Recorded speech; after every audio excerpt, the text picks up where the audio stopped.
Good evening. I'm Bernard Green, Chair of the Brookline Select Board, and this is the regular meeting of the Select Board for December 16, 2025.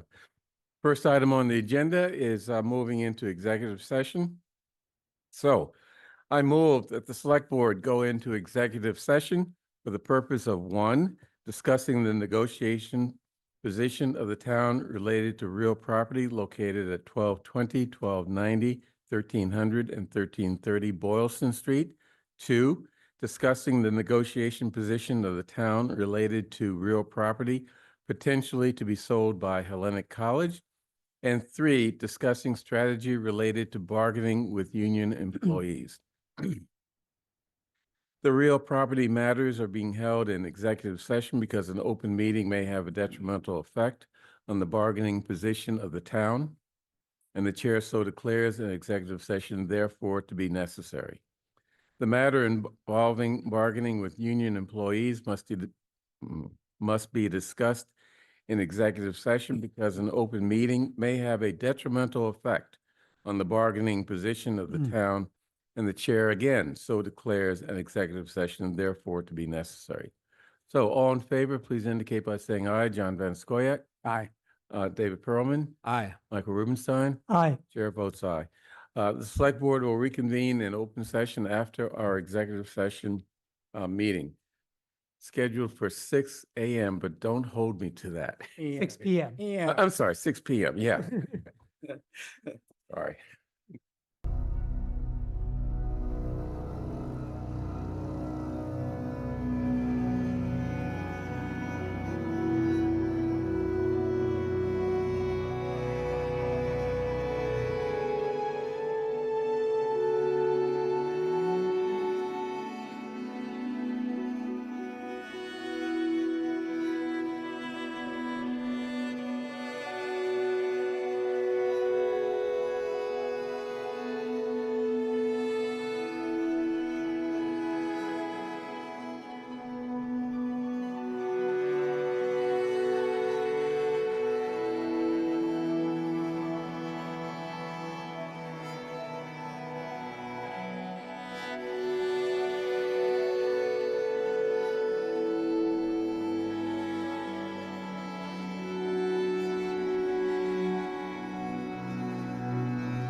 Good evening. I'm Bernard Green, Chair of the Brookline Select Board, and this is the regular meeting of the Select Board for December 16, 2025.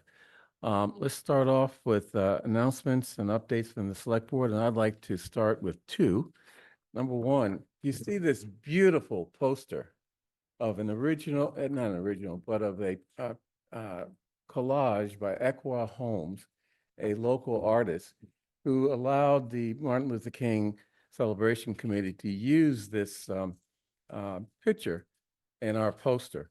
I'm giving you advance notice of the January 19, 2026 Martin Luther King celebration event at the Coolidge Corner Theater, where our speaker will be Dr. Noliwe Rooks of Brown University, speaking on King and the Power of Education, a Blueprint for Freedom.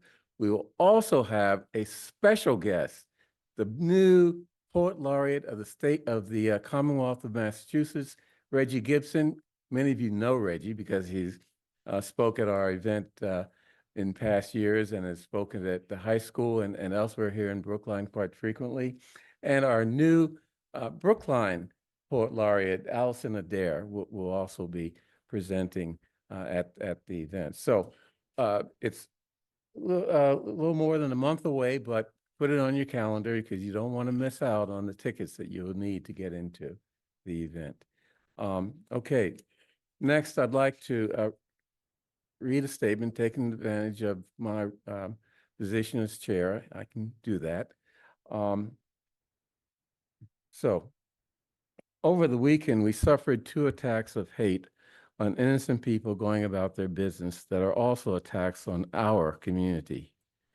And yesterday in Brooklyn, a renowned theoretical physicist who was a professor of nuclear science and engineering at MIT and the head of the Plasma Fusion Lab, very important work, especially from the standpoint of climate and environmental concerns that we have, was shot and killed.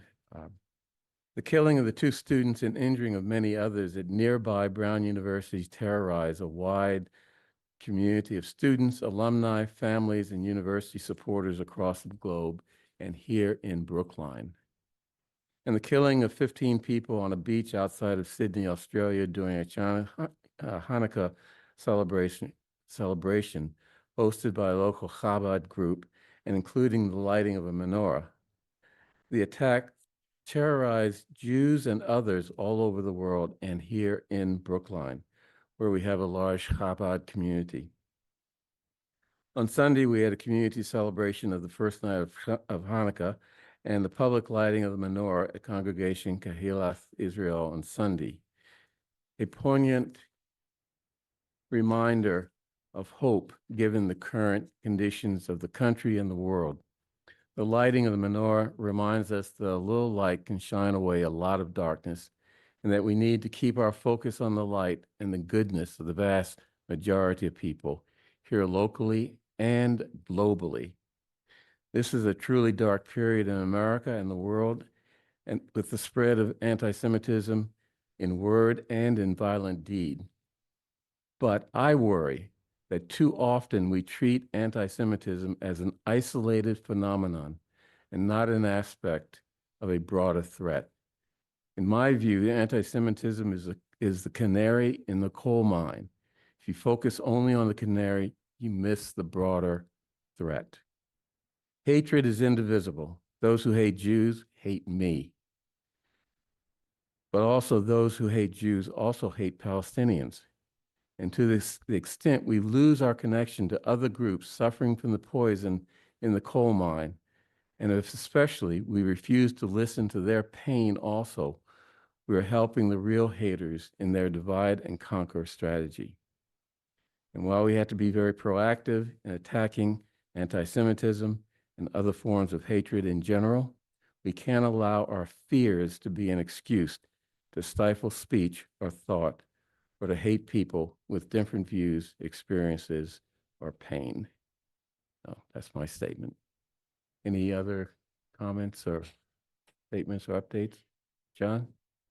Yeah, just on the tragedy on Gibbs Street, I just want to say what I think is true of every member of this board and everyone in Brookline right now, which is that our hearts go out to that family. And especially the Ridley School community, where some of the children from the family attend. And I was impressed, and I hope people realize Brookline in many ways can be a small town and a tightly knit town and a caring town.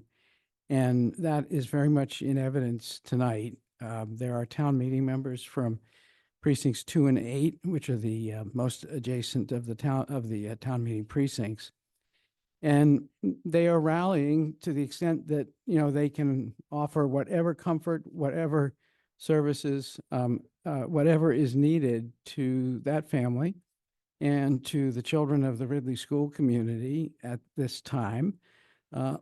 People are coming forward to say, we're here for you. And, we want you to know that this event has deeply affected all of your neighbors. And we're going to be here, throughout the days that follow. And please call on us. And, please let us know what we can do to help. I think that's the spirit of Brookline. Thank you, John. Any other updates? Okay, Charlie, we're opening public comment. Please present the rules of the game. Sure thing, Bernard. Just one second while I pull up my script. Thank you for joining us for public comment. This is an opportunity for us to hear your perspective on the issues in Brookline that matter to you. Each person speaking tonight is limited to 3 minutes. You don't need to use the entire time, but you may if you like. Once 15 minutes has been met, there's an opportunity at the conclusion of the Select Board's business for additional comments. Members of the public sometimes raise questions during public comment. We may be able to provide a quick answer to a question, but are more likely to work with staff to get a more thorough answer and respond over email. The on-screen timer will flash orange when you have 1 minute remaining and red when your time is nearly up. Please conclude your remarks at that time. If you have anything more to say, you are welcome to send an email to board members expressing your thoughts in greater detail. Any person wishing to speak tonight must begin their comment by identifying themselves with their full name, either their Brookline precinct number or street address, and the specific topic on which they wish to speak. The board encourages but does not require that remote users turn on their video when commenting. The first person signed up for public comment is Lisa Guibon. Lisa, if you're in the room, you can approach the podium.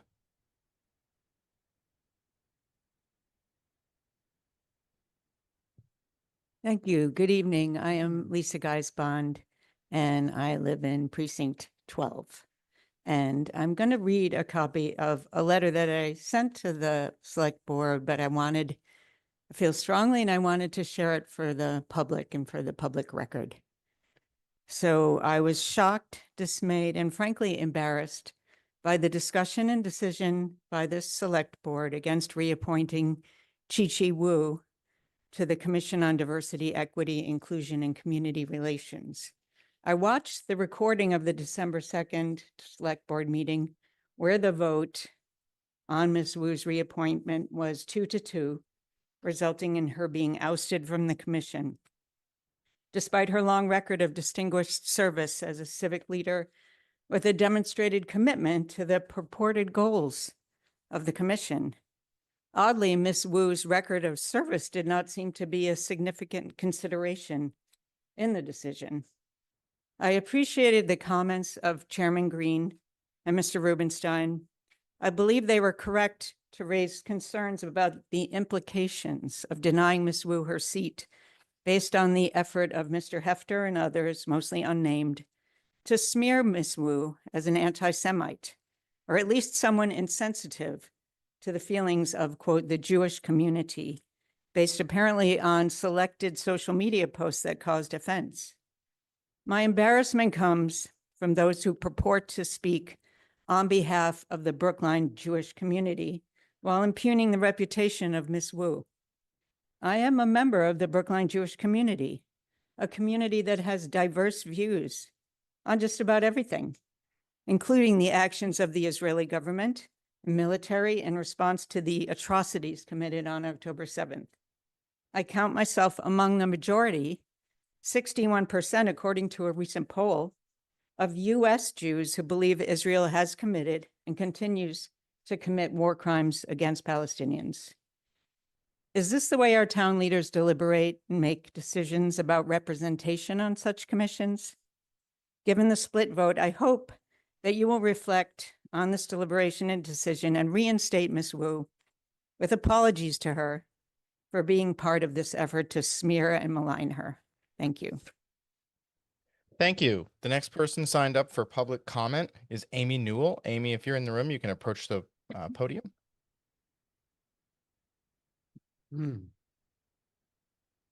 Hi, Amy Newell, Town Meeting Member, Precinct 7. Members of the Select Board, I have already written expressing my dismay at your failure to reappoint Chi-Chi Wu, the sole woman of color on the Diversity Commission. I want to reiterate publicly that Ms. Wu has been the victim of a years-long campaign of bullying and harassment, despite which she gained re-election in her precinct last May. Is it any wonder that the Diversity Commission has struggled to find more people of color to join? Tonight, you are interviewing 3 people for the commission. I read their applications and I have questions. This year, I was a co-petitioner on 2 warrant articles protecting and celebrating Brookline's queer and trans residents. Both were recommended unanimously by this very select board, thank you, and passed overwhelmingly by town meeting. It is in part up to the Diversity Commission to ensure these resolutions are honored. One of the applicants, Ms. Kogan, makes reference only to immigrants in her application. Obviously, the safety and inclusion of our immigrant neighbors should be top of mind these days, but immigration is not the only issue our Diversity Commission is concerned with. Another applicant, Ms. Goldberg, also mentions only immigrants and, quote, viewpoint diversity.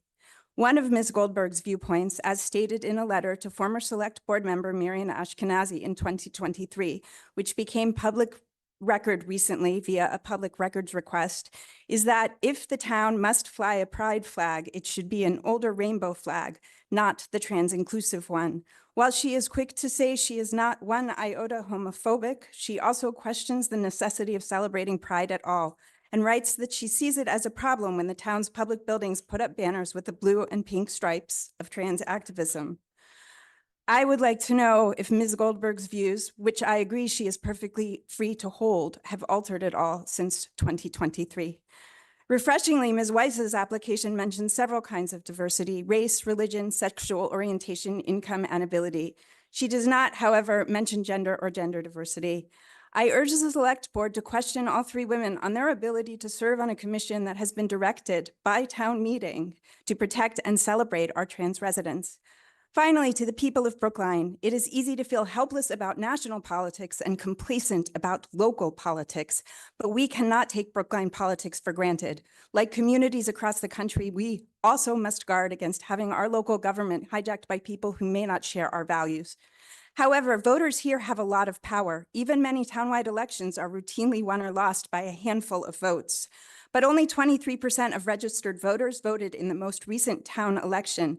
I urge all voters to pay attention and get involved. Ask all the candidates about their values. Pay attention to what they don't say, and be sure to get out and vote in May. Thank you. Thank you. The next person signed up for public comment is Alicia Shu. Alicia, if you're in the room, you can approach the podium.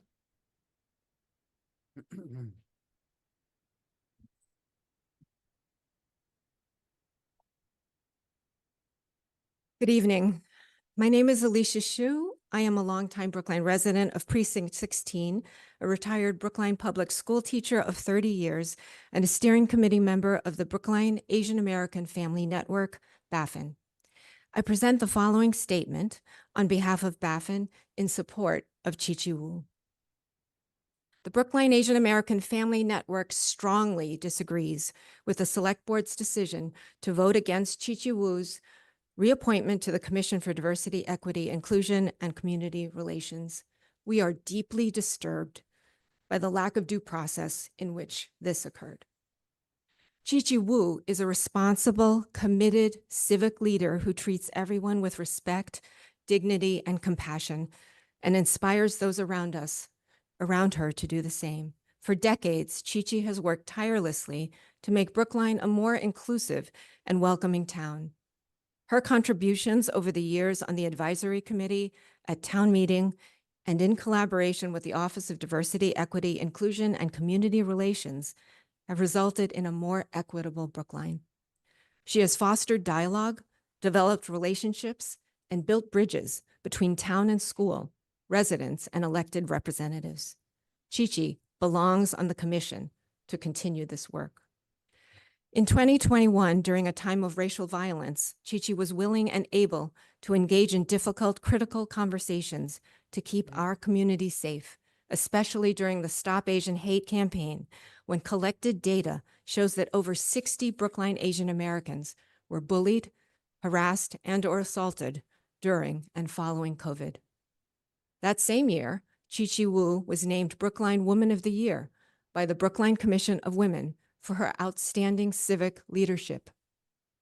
Chi-Chi's courage, skills, and perspectives as a woman of color are much needed on this commission.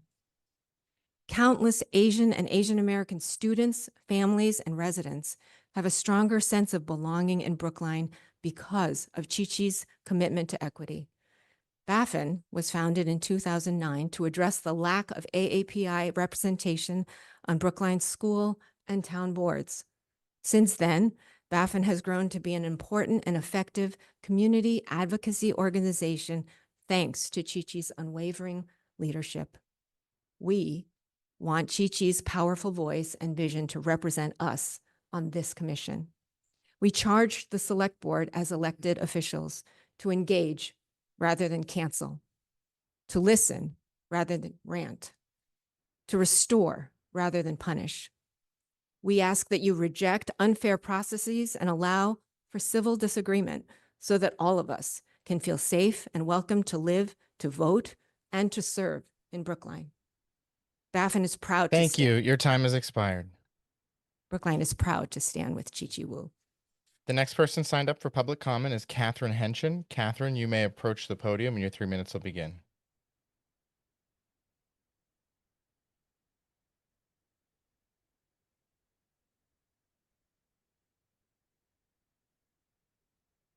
Great. Hi. Hi, members of the Select Board. My name is Catherine Henshin. I'm a town meeting member in Precinct 17. I'm also a Brookline homeowner and the parent of a Ridley kindergartner. I am here tonight to speak against consideration of Carrie Beth Goldberg for the Commission for Diversity, Equity, Inclusion, and Community Relations. I'm not here to oppose her solely because of her emailed statements to former Select Board member Miriam Ashkenazi, in which she describes the display of trans-inclusive flags on public property as a problem and questions the use of the pride flag altogether. I'm also not here to oppose her because she attempted to organize opposition to renaming the former devotion school after a Black woman, Florida Ruffin Ridley. I'm actually here to oppose her based on her actions to organize her neighbors allegedly against the Victory Program's residential project at 16 William Street. I know that each of you is familiar with this project because despite her opposition, you voted 5-0 in favor of letting Victory Programs develop the project. During the debate around 16 Williams, Ms. Goldberg organized hundreds of neighbors against housing for single mothers, an effort which included circulating a petition opposing housing for, quote, people with substance use disorders over fears of harm to seniors and school children. Might I remind you, the Americans with Disabilities Act expressly covers people with addiction to alcohol and people in recovery from opioids and other drugs. These women are themselves a protected class. In emails to public listservs, Ms. Goldberg characterized our new neighbors as 10 mothers who lost custody of their children because they used drugs. Ms. Goldberg repeatedly went out of her way to stigmatize these single mothers who worked hard to regain custody of their children through the courts and are themselves members, again, of a protected class. As a Brookline resident, I found her comments to be stigmatizing, distressing, and exclusionary. Rather than make homes for these families, she would rather, quote, see very ugly luxury condos because the Victory Program for a protected class of people, quote, crosses a line. Members of the Select Board, Mr. Perlman here has already said that we cannot have members of the ODEICR Commission that are divisive. The actions of Ms. Goldberg are indeed divisive, and they are certainly not inclusive. Please do not put someone on the town's Commission for Diversity that has basically repeatedly shown public opposition to these exact values. And I gotta say, on the way over here, I was thinking about two relatives of mine who died of substance abuse. My aunt died of alcoholism. and a cousin of mine died of opioid abuse. They never got the chance to get into recovery, let alone move into a place like Brookline. And we are all one bad month or bad life event from being the kind of person that Ms. Goldberg doesn't want to live here. Thank you very much. Thank you. The next person signed up for public comment is Chi-Chi Wu. Chi-Chi, you may approach the podium and your 3 minutes will begin. I understand I should have extra time, 5 minutes. I requested it and the chair granted it. Yes.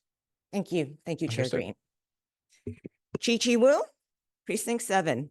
I'm here today because a couple of you made some very personal attacks about me on December 2nd regarding my reappointment to the Commission on Diversity, Equity, Inclusion, Community Relations, and you didn't give me a chance to respond. In fact, you didn't even let me know there was a problem, and maybe I should show up to defend myself. I was tried and convicted in absentia.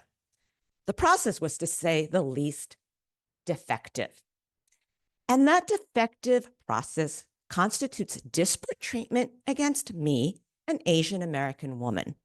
Town Administrator Chaz Carey admitted on video that what you did was out of the ordinary, that the custom and practice is if there's an issue with reappointment, it's handled privately.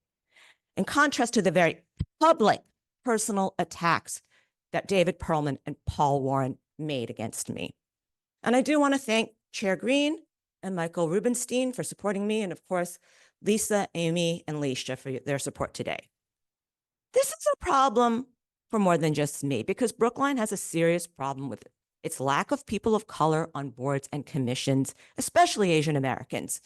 While we constitute nearly 1 in 5 residents, there are only a handful of us on boards and commissions. Brookline also has a problem with attacks against people of color once they're on boards and commissions. What you did will only make this disgraceful aspect of town governance even worse and leave a commission on diversity that is all white. It's just quite a statement on how this town defines diversity. You also violated my free speech rights by retaliating against me for my private viewpoint, which David Perlman and Paul Warren admitted to on video. It's not just a constitutional violation. It violates your own handbook on boards and commissions, which states a member has the right to speak publicly or post on social media as a private citizen, as long as they don't purport to represent the board or commission. As to the speech that you retaliated against me for, it consists of 3 tweets. 3. 2 of them criticize Israel's actions, nothing to do with Brookline. I reject the idea that criticism of Israel is anti-Semitic, as do several letters from Jewish residents supporting me. Again, retaliating against me for my views on Israel's atrocities in Gaza violates my free speech rights. Also, I took my Twitter account offline in December 2024. I had 6,500 tweets in that account. My harassers cherry-picked 3 tweets out of 6,500, and I had taken all of them down. One of those tweets regarding the Intercept article about sexual violence on October 7th, I took down 1 day after it was posted. 1 day. This is the kind of obsessive harassment campaign that the group of people who attacked me wage. And it's not just me. They've organized harassment campaigns against a Muslim American teacher and a Palestinian American high school student. I repeat, a high school student in Brookline. Now, regarding the Harvard tweet, I want to make a few things clear.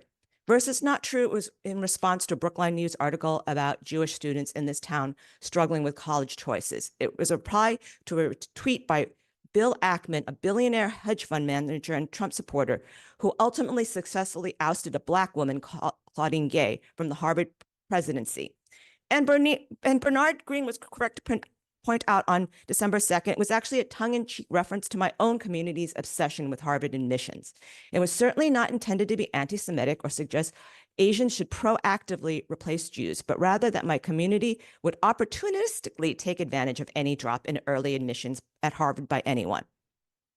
However, I recognize the difference between intent and impact.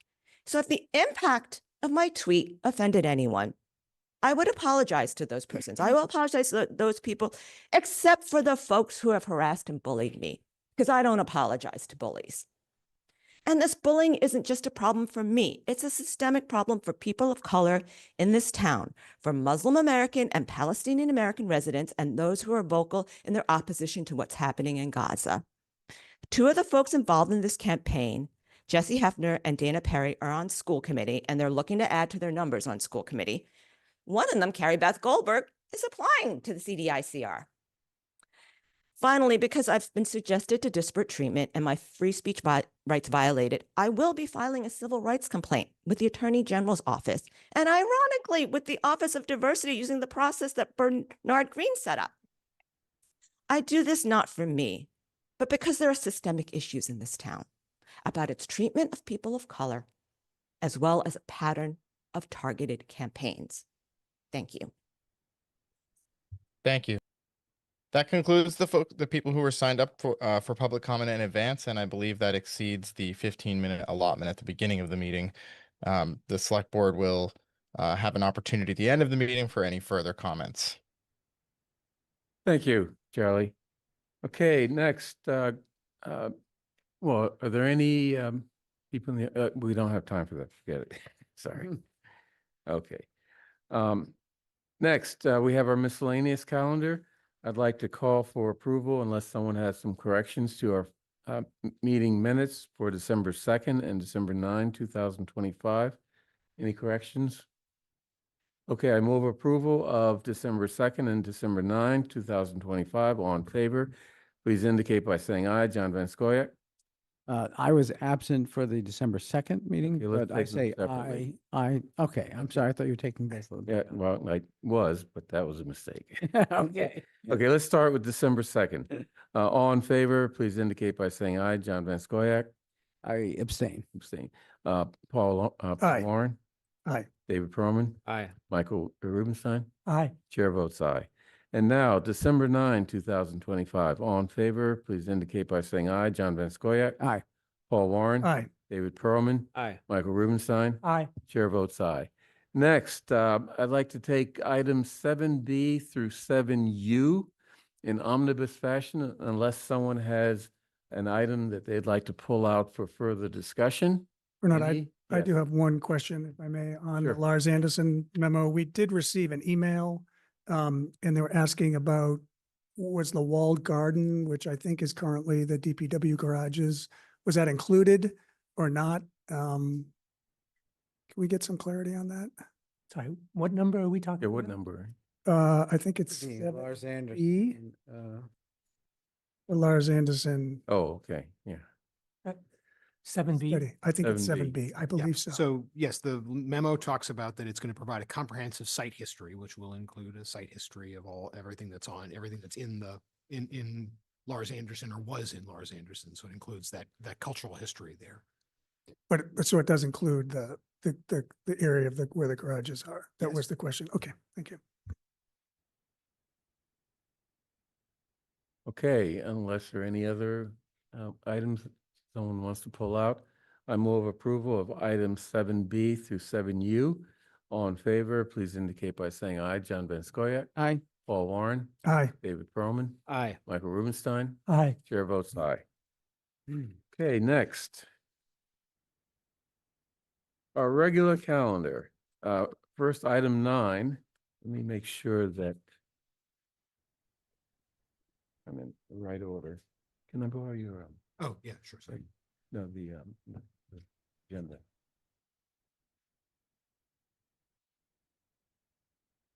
Yep. And sometimes my notes differ from the official agenda, so checking, double checking, and checking again. So next item is question of appointing Police Lieutenant Casey Hatchett to the position of Deputy Superintendent, and the question of appointing Police Deputy Superintendent Paul Campbell to the position of Superintendent. Who's going to, Chief Pastor is online. okay. Good evening. Can you all hear me? Yes, All right, great. Thank you so much for hearing this. As you know, with the retirement of Superintendent Kevin Mealy after 35 years of extraordinary service, I'm requesting authorization to move forward with promotions that'll ensure the continuity of leadership and uninterrupted executive oversight of the police department. After a comprehensive review of experience, leadership performance, operational knowledge, and organizational needs, I respectfully recommend the promotion of Deputy Superintendent Paul Campbell to the rank of Superintendent and the promotion of Lieutenant Casey Hatchett to the rank of Deputy Superintendent. Deputy Superintendent Paul Campbell and Detective Lieutenant Casey Hatchett each have more than 27 years of service with the Brookline Police Department. They graduated from the same academy class in 1998. And if it's okay, I'll begin by speaking about Deputy Superintendent Campbell. D.S. Campbell holds a Bachelor of Science from UMass Amherst and a JD from Boston College Law School, and has been a member of the Massachusetts Bar since 1994, bringing rare legal expertise to a police executive leadership position. His command experience includes service as a patrol lieutenant, a decade as a detective lieutenant in the Office of Professional Responsibility, overseeing internal investigations, and later as district court prosecutor. Since his promotion to deputy superintendent in 2022, he's commanded the Community Services Division, overseen training and post-certification, and served as our PIO. He's also represented the department on multiple town and regional committees. His leadership has strengthened accountability, transparency, and community trust. His service has been recognized with numerous state and local honors, including the George Hanna Medal of Honor. Deputy Superintendent Campbell is exceptionally well prepared to serve as superintendent with deep institutional knowledge, legal expertise, and proven executive leadership. Next, Detective Lieutenant Casey Hatchett, as I mentioned, has served the department since 1998. She became the department's first crime analyst in 2002. Building Brookline's data-driven crime analysis and grant programs, she played a key role and continues to play a key role in emergency management, including the creation of our CERT program and our junior CERT program. And she served remarkably in the Emergency Operations Center during the COVID-19 pandemic. Detective Lieutenant Hatchett was promoted to sergeant in 2018. She served as a patrol supervisor in the Community Service Division, and she's coordinated several major events, including every year the Boston Marathon. She chaired the Homelessness Task Force, led many emergency preparedness efforts, and helped strengthen our partnerships with schools and community organizations. Detective Lieutenant Hatchett was promoted to lieutenant in 2022, where she commanded the 2nd Platoon before assuming her current role as the Detective Lieutenant and Police Prosecutor, overseeing all criminal and traffic prosecutions, and has modernized our core-related processes and training. Lieutenant Hatchett holds a bachelor's degree from BU, a master's from Western New England University, and is a 2025 graduate of the Senior Management Institute for Police. She's completed extensive executive leadership training and has long been civically engaged in Brookline, including serving as a town meeting member and on the Select Board's Committee for Policing Reforms.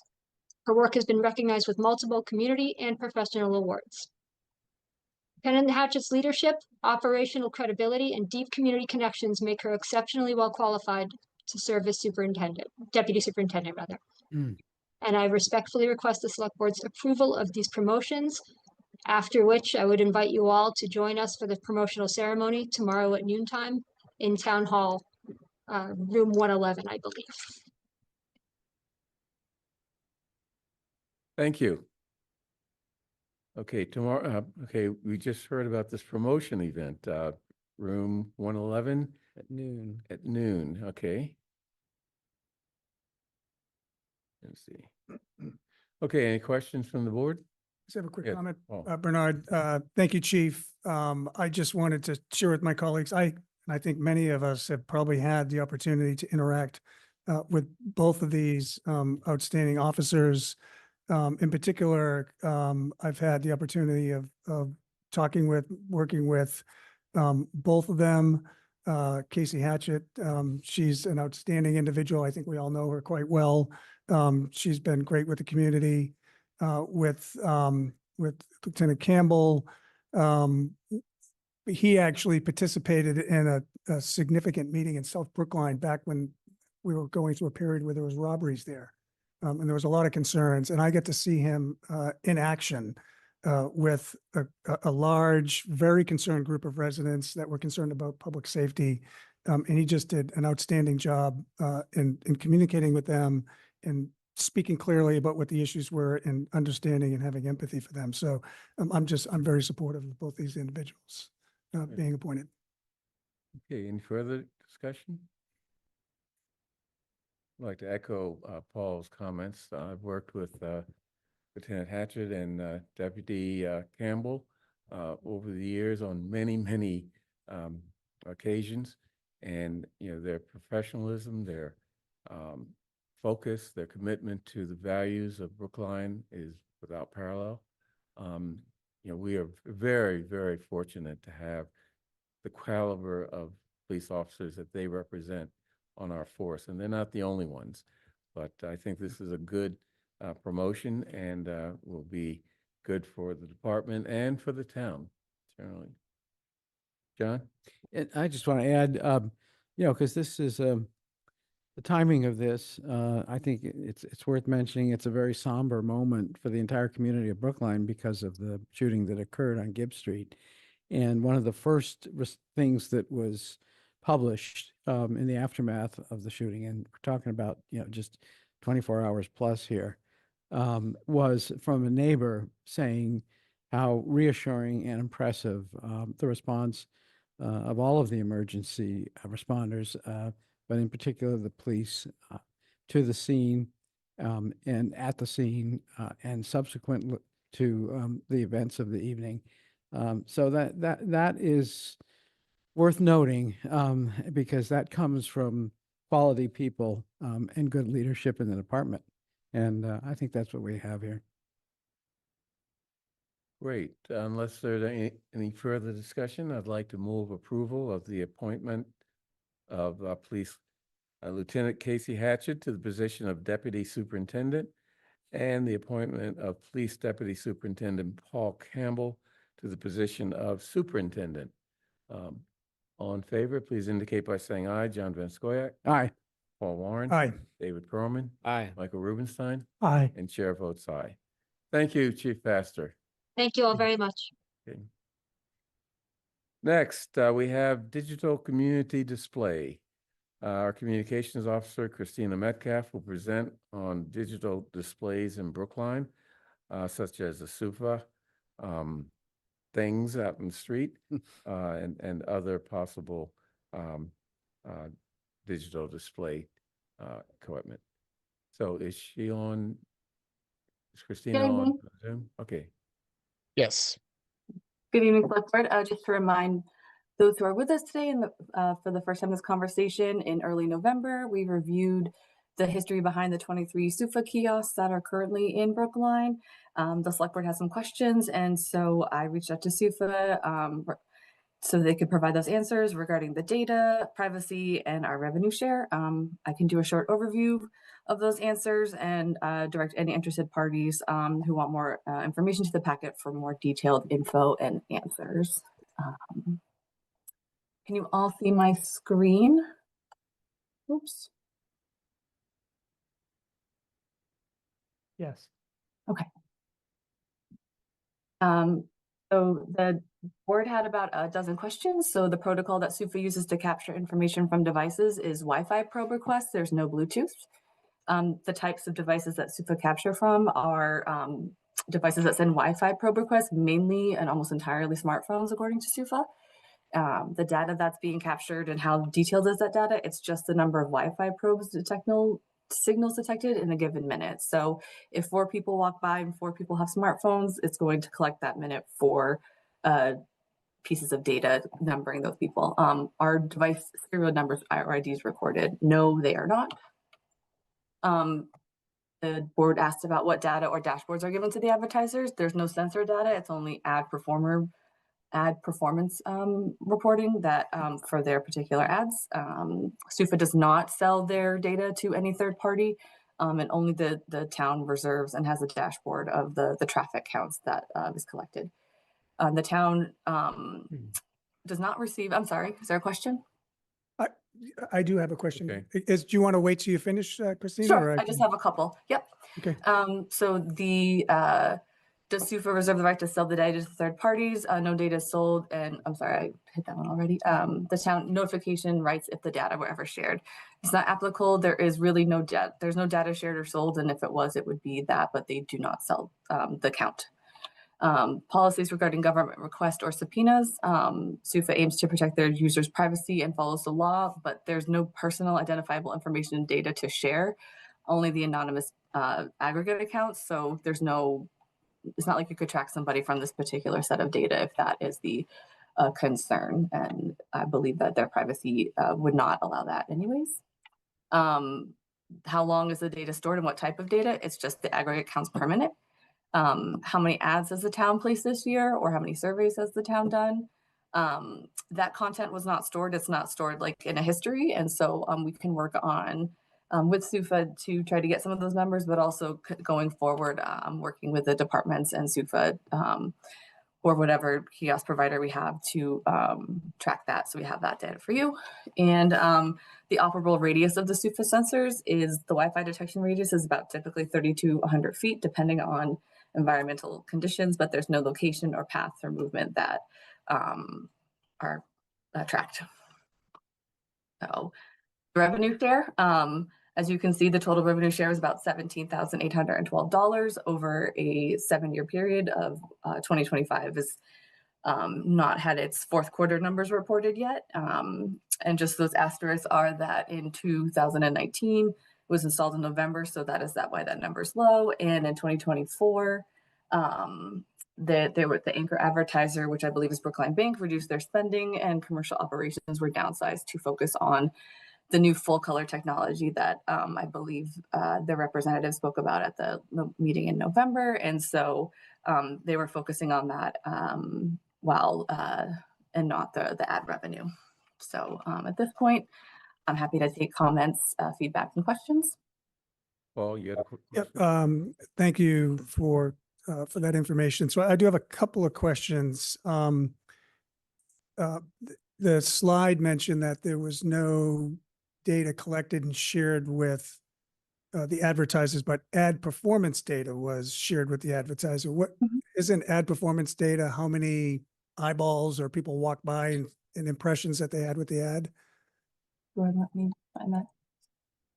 I mean, it's an advertising thing. I don't know Yep. if they're on, but That is, I believe, the fifth question in your packet, and it's advertisers do not receive sensor data. They only receive ad performance reporting, such as proof of play, so that it played, impressions based on standard outdoor advertising models, and basic campaign metrics. No sensor counts are shared with the advertisers. so what is the purpose of even capturing the foot traffic information? If they're not using it to justify impressions, which is typically how advertising justify the spend, why do they need to probe and collect Wi-Fi data if they're not using it? I think that'd be a question for them, but I also, we do as the town get it, so we know where we're advertising and what information is getting the highest foot traffic. So we can use that to focus our messaging depending on the event or the area. So if it's a Coolidge Corner Library event, we can place all that in that area. Not that we wouldn't want to advertise it throughout all of them, but maybe a little bit more concentrated information. During the marathon, we can put, all along Beacon and Harvard Street where those are, marathon information would be most helpful and focused, such as the BAA's campaign to make sure that you stay clear of the course and cheer information. And so we do post that during the marathon for people to be able to see, but it makes more sense along the marathon route at those SUFAs than the ones sort of in Brookline Village. Or Christine, so they're providing us the information and we are an advertiser. Yes. I'd be very surprised if they're not also providing that to other advertisers. It doesn't sound right to me. So that's my first question. And then the second is the total over, was it 8 years? There was 17,000 in revenue for the town? I believe 7, yes. Oh, 7 years. And how many units did that represent? SOFA units, do you know? I believe, I'm not sure, the count is up to 23 now, and I believe has been so for at least the last 3 years. I'm not sure if, the installation in December, November of 2019 Yeah. was what that count was, but at some. Okay, but there's currently 23 Mhm.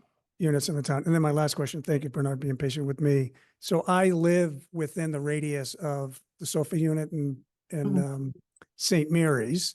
So based on what I'm here saying, it's talking to my Nest. It's receiving requests from my Nest, from my Ring cameras, from my Apple TV. All the Wi-Fi stuff that's in my house is hitting this thing because I'm within the radius of the read that you mentioned, I think 30 to 100 feet. So that's interesting. I wonder how much I'm affecting the metrics. I have a lot of technology. Ring cameras. Right. What's that? Not the only one with ring. Yeah, that's right. David, Right. I'm sorry, Michael. So to follow up on the question of how much revenue we've gotten, you said $17,000. Can you provide any estimate about the amount of time that town staff has put into engaging with SUFA and what the approximate cost of that time is? Is it anything approaching $17,000 or more? I'm sorry, I just want to understand your question a little bit better. So you're looking if we have, so if I've spent, have, for example, have the half a dozen staff, let's say, spent $17,000 worth of their time. Right. I'm trying to understand the town cost for the benefit of that $17,000 plus the information that's being provided. I don't know that we could track that. Those, not for lack of trying, but so the SUFA size that you submit is the same size as you would a Facebook post. So they're already creating content for Facebook, for social media, for their flyers and posters. So it's just a really duplicating it and maybe putting in a QR code instead of a link into the SUFA post. So I don't know Right. that I could quantify that for you. Right. I'm also thinking about the costs of managing the contract, managing the relationship, answering phone calls, preparing for meetings such as this. It just seems like there's a lot of cost to the town for a relatively small benefit. Well, benefits, not just the money. I mean, it's I getting whatever word we want to get out. So, I appreciate I'm sorry, John. Yeah. So, I've been the skeptic from day one on this. And, then I sort of got quiet for a couple of years, figured if people, find them useful, why would we object to having them? But I'm still puzzled by, how this adds up to a net benefit to Brookline. People have to keep in mind, we're giving away sidewalk space to a company that then does an installation which is maybe marginally useful to the town of Brookline to post its own meeting notices, et cetera. But I've never, seen a really hard, pencil and paper analysis of how much viewership we get for the notices that we publish on these SUFA signs versus the notices that we publish by other means. So then there's the benefit maybe to businesses in Brookline, but the latest information is that one of the major sponsors of these has backed out. Then there's the question of shared revenue benefit, and it looked like it's zero to me in the latest report. So correct me if I'm wrong. It's always been minimal, and now it looks like it's zero. So, it's real kind of on the edge for me as to whether this is actually of any real proven benefit to the town, which is giving away sidewalk space. And the newest screens, I know that we're supposed to be all excited that they're going to be color. I'd like to know if they're going to also be bigger, because I see that that's kind of part of the advertising for the new screens is that they're 75-inch screens. I don't know if that applies to Brookline. at some point, we're going to have to decide, is this really in keeping with the kind of design standards that we apply to commercial businesses in Brookline? Because at some point, a great big screen with great big colorful displays in the middle of a quiet sidewalk with trees and people sitting on benches, it isn't necessarily an enhancement to your commercial district. And my last comment, which is more of a question, is there any kind of a competitive process that allows us to compare what SUFA would offer in return for the sidewalk space? Yeah, Chaz? Oh, no, sorry, I should let Christina answer that. Oh, okay. I thought you had your hand up. No, Yeah, so the RFP process, which was one of your options, would be the best way to ascertain what features, what other competitors are out there, if there's greater transfer revenue. I do know that SUFA does.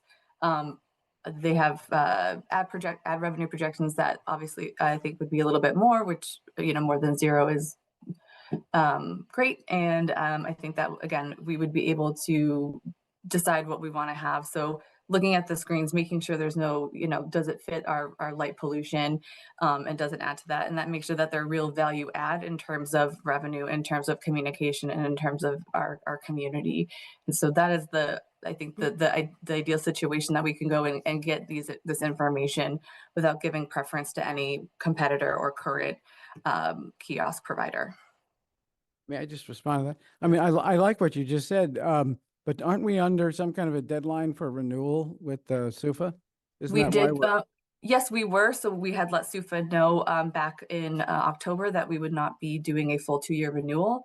The past ATA, Tiffany Oliva and I worked with them to secure a 6-month extension, which ends at the end of February 2026. So if you were to give the go-ahead to pursue this RFP process, we would put together a team, including a select board rep, the TA staff, economic development, and transportation, all the people who were involved during the process and who had been involved with SUFA ongoingly. And then we would be able to bring that, put that together, put the RFP process out, and be able to have that answer hopefully by mid February in order to give that notice if it is not SUFA, that we would be ending that relationship and work with them to on the removal and communication of their SUFAs and the new, if we go for a new kiosk company to come in and do that installation. Paul? Yeah, thanks, Christina. And first, my next comment, I just want to prep a little bit. I appreciate all your work on this. I know you've worked hard on this. You've worked hard with this relationship, getting the information that we need, making the service that they've offered you under the approval that the prior select board has given staff for this type of service. You've done a remarkable job with the little bit that you've been given, frankly.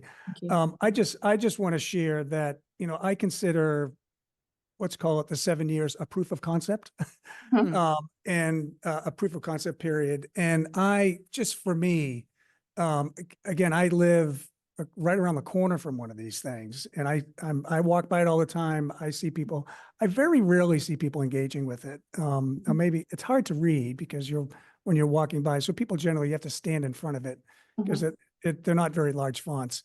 I'm not very supportive of going forward with this type of program. I would not really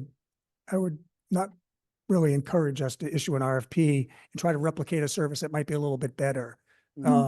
It's the sidewalk space. We got 20 of these, 20. I'd rather see bike racks put where these SUFA things are. Frankly, that would be my choice, or another bench for a senior or someone else to sit down and enjoy a beautiful day along Beacon Street or wherever they happen to be walking.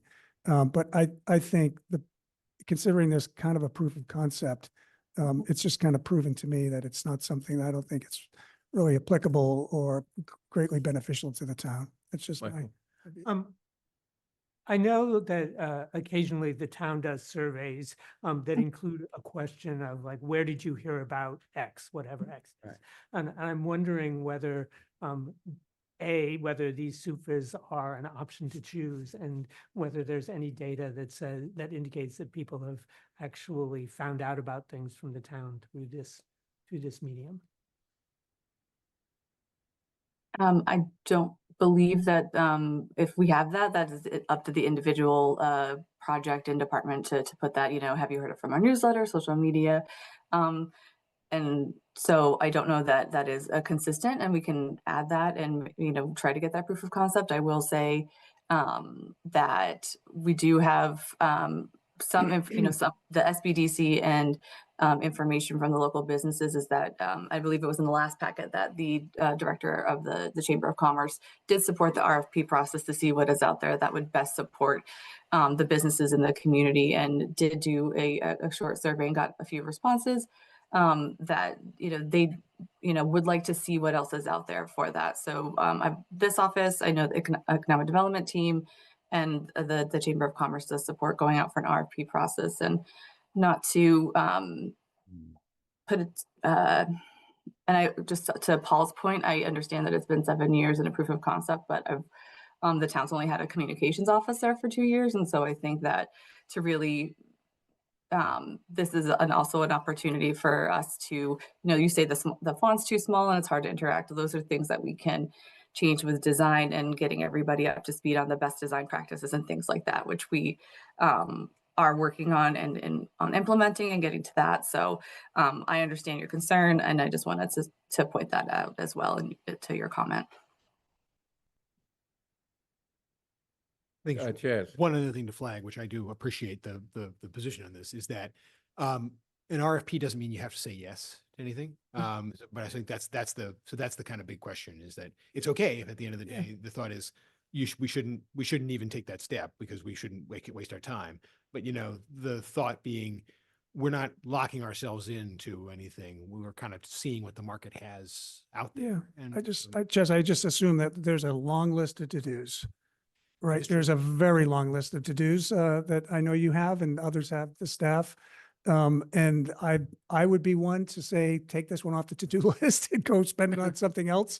That's just, again, my view. It's not just the font. They just don't feel right. I don't know. It's just, I've never been a fan. And I've been kind of quiet about it like John, but I really haven't been a big fan. So that's just my point of view. Yeah, that's okay.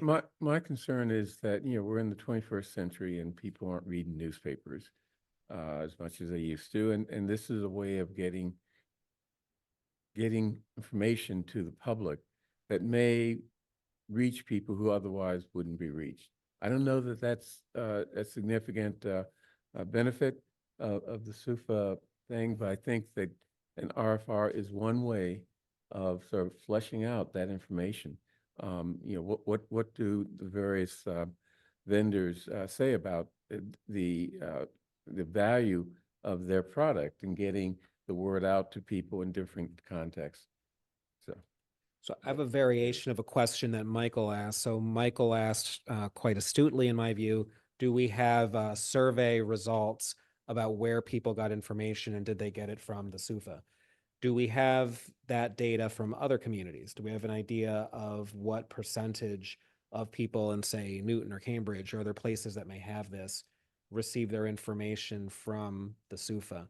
I think that would be informative in my decision on this, because I agree with you, Bernard, that in the current era, a lot of people aren't, well, fewer people are reading newspapers. And so we want to make sure that information is out there and available and readily accessible.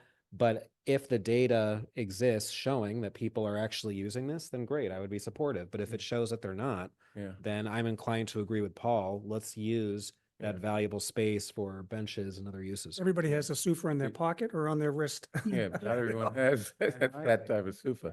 The other thing is an RFR could sort of flesh that out to some degree by asking, what have you found in other communities where your equipment is being used? We just did the flash poll. I think the flash poll had a specific question: how do you get information from the town? Did we either include SUFA or was there an other blank? where they could fill in the blank? I'll pull that information. I know we didn't include SUFA directly. I will say a surprising number that was higher than I thought is directly from the town website, which is good. That's great. It's indicative that That's good. the work on Christina's work in the last couple of years of making that That's website great. clearer and more accessible. And didn't we get an award? Yeah. Oh, Can't talk about it yet. oh, sorry. Oh, a super award. Okay, we're not going to be voting on anything, but I think what you're going to do, what are you going to do? So, Go back and well, come up with a proposal. I mean, I think this is the question that we have for you is that should we work on this RFP, yes or no? And then we would come back to you to issue it and get it out there because we do nothing, right? SUFA's contract expires in February and we'll take the signs down and that'll be that. So we do, and the process of an RFP does require notice and posting in 30 days and so forth. So we got to do that sooner rather than later. So we would like to know from you all, do you want us to spend a couple weeks working on this RFP, going through this process? And if so, great. And if not, if you think if there's not support on the board for taking that step, then we won't. Okay, so I will move that we instruct the town administrator to begin the process of putting together an RFR to solicit information from the market on a SUFA similar type process or equipment. One caveat to that is that I do think David's point is a good one. And we will also, if we could also use that time to call our other communities that have similar things and see what the engagement level is there so that we have that information. Okay, so all in favor of that proposal, please indicate by saying aye. John Van Scoyac. Aye. Paul Warren. Abstain. Abstain. Or you say no. I'm not going to micromanage his time. I'm not a fan of him. So in any form, I don't want to say no. David. Aye. Michael. Aye. And chair votes aye. Okay. Thank you, Could I- Christina. Could I just ask, I would like to designate a select board rep. I don't know if you can do that tonight or if we can discuss that kind of. Who would like I'm to sure. do that? Come on, someone. Michael's the most technical. Do you want me to Michael? do it? Do you want me Yes. to do it? Okay. Okay, great. Mi- Thank you so Michael much. Rubenstein. Okay. Good man. Thank you for your time. Okay, Nick, pardon me? Thank you for your time. Okay, Thanks, Christina. thank you. Okay, next, boards and commissions interviews. We're going to start off with interviews for the Commission on Diversity, Equity, Inclusion, and Community Relations. And then we'll have interviews for the Police Commissioners Advisory Committee. As you know, I often will, actually, every time we have an interview, I try to sort of give some guidance as to what we should be looking for when we're interviewing people. And as I've done, I'd like to begin with my thoughts on what we should be looking for in candidates for town boards and commissions. In general, I think that at a minimum, each select board member should be looking for 4 things. Does the applicant have the skills and the background that is required to be successful on the board or commission? Does the applicant have good ideas and perspectives on the work of the board or commission? Does the applicant bring relevant diversity to the board or commission to ensure that all communities are represented in the work the board or commission does on behalf of the town? And can the applicant work effectively and respectfully with other members of the board or commission and with town staff that will be working with the board or commission? To evaluate candidates, we will gather information on those areas from the application submitted, the interview, and from town staff and the chair of the board or commission and other relevant information. So I hope that is helpful. Yeah, I would just amend, I think I'd amend your last criteria or guidance Well, that, You May I- do your may I? own. you've actually, there was a time when you actually gave us a set of questions. Yeah. We don't do that anymore. But I think I think those are good, but I also think it's also how they work with the community. Because I think that's really important. Yeah, It's okay. critical here. It's Yeah. kind of central as to what we've been hearing about. So. Yeah. A good point. Okay, the first candidate for The Diversity Commission is Kara Weiss.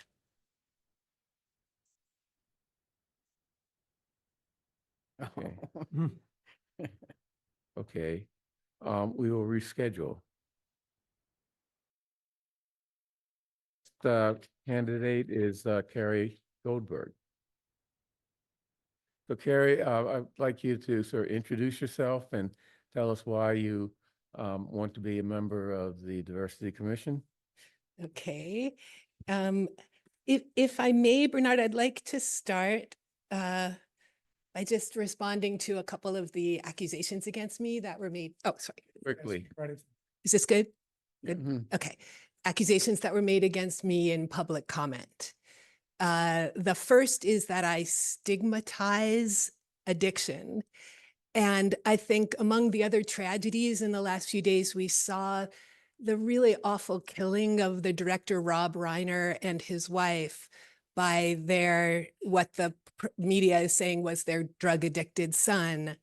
And I think I don't think addiction needs any more stigmatizing. It's a big problem, as everyone acknowledges, I think. The second accusation was that I had somehow organized the opposition to the renaming of the Ridley School. And that is simply untrue. I run the Facebook group for the Ridley School, but I was not organizing opposition. But I was glad that it was brought up because that renaming was a very pivotal moment for me. There was a moment on my front porch when the whole population was being asked to come up with potential new names for the Ridley School. And I had just been reading the best book ever written on cancer called The Emperor of All Maladies. And it had these very vivid scenes of Sidney Farber in his basement on Amory Street, developing treatments for childhood leukemia. And so I was chatting with a local politician who was campaigning on my front porch. And I said, maybe one possibility would be that the school could be named for Sidney Farber. And he said, there is no way this school is going to be named for a white man. And I said, this is a white man who has saved the lives of literally thousands of children. And you're telling me that what he did doesn't matter at all. All that matters is his identity. And I was told yes.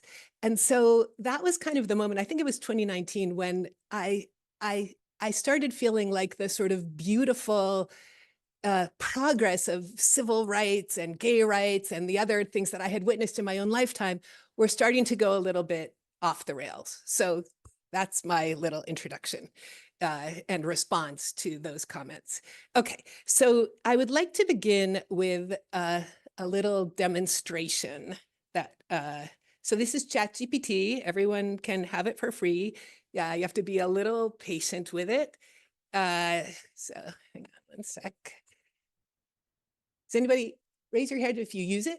Does anybody use it? No. Everybody. Okay, good. This will be interesting then. Okay. Do you want to admit that? Hello, can you do some translations for me? Absolutely. I'll be happy to help. Just let me know what you need translated and into which language. Okay, so here's a sentence. You are very welcome in Brookline, and we will help you build a life here. Please translate that into Spanish. Claro, aquí tienes. Eres muy bienvenido en Brookline and te ayudaremos a construir una vida aquí. Great. Now Ukrainian, please. Of course, in Ukrainian that would be Ви дуже ласкаво запрошені Brookline і ми допоможемо вам побудувати тут своє життя. Great. Now how about Arabic? Absolutely. In Arabic you'd say أنت مرحب بك جدا في بروكلين وسنساعدك على بناء حياة هنا. Okay, now Hebrew. Sure. In Hebrew that would be אתה מאוד גוזמן בברוקליין ואנחנו נעזור לך לבנות כאן חיים. Very nice. And finally, Japanese. Of course. In Japanese, you'd say, Brookline e yokoso, koko de no seikazukuri o tetsudae shimasu. Thank you. Now, I don't speak all of those. I speak most of them, and it sounds pretty good to me. Okay, I'll come back to that. So please remember this demo for later. I applied to be on the CDICR because I thought it desperately needed reimagining. It has sometimes been unable to gather a quorum for meetings, and it has sometimes failed to play a constructive role in town governance. Under the town bylaws, as I understand it, the commission is supposed to undergo a review every 5 years, and that seems more than overdue. So sorry. A few thoughts on the topics in the commission's name. Diversity. In some ways, Brookline is poor in diversity, but it's lucky to be rich in international diversity. And in my lifetime and yours, it has never been scarier to be a foreigner in the United States. So my foremost thought is that the commission should focus even more on helping immigrants and all foreigners feel welcome. Also on diversity, there's another form of diversity that's never mentioned in the bylaw, and that is viewpoint diversity. Ideally, the commission would include people who can hash out complex, fraught issues together respectfully, and maybe even reach compromises to propose. And I think Kevin could handle that, actually. Okay, community relations. This town has a big problem. Our digital equivalent of a town square is a Facebook group with more than 10,000 members that is sometimes toxic to the community. Its nastier posts have a chilling effect on many of the normies of all identities who might otherwise weigh in with valuable comments. I'd like commission members to try to detoxify the town discourse a bit by pointing out when lines are crossed. Too many people have expressed fear to me that if they speak out, activists will try to take them out. And I don't mean just challenging whether they belong on a commission. I mean attacks like complaints to their workplaces. I experienced one of those back when I was at WBUR and getting vocal on school issues, or being dragged through the courts in your 80s, even though judge after judge dismisses the suit as frivolous. That is frightening, and that fear diminishes our town discourse. My personal response at this point, especially to all the stuff flying around about me today, is you can call me a sexist, racist, transphobic, homophobic, Islamophobic, agoraphobic, arachnophobic, NIMBY bigot, but that doesn't make it true. And that low level of argument reflects on you rather than on me. But not everyone has that luxury. And ideally, everyone will feel able to participate in town discussions. That's not true now. Okay, next, equity. That's mainly an issue in the schools. I'm proud to be on the board of the Calculus Project because it represents equity done right, adding supports for a broad swath of underrepresented, historically marginalized students who'll benefit. Equity done wrong is de-leveling, eliminating honors classes. And the last 2 school committee elections have very clearly reflected that most Brookline parents reject this approach. Yet there are still issues. For example, that 9th grade social studies still lacks an honors option. And this commission, I think, could help play a helpful role on that kind of thing. Finally, inclusion. If by inclusion we mean doing our best to make everyone who lives here feel comfortable and welcome, absolutely yes.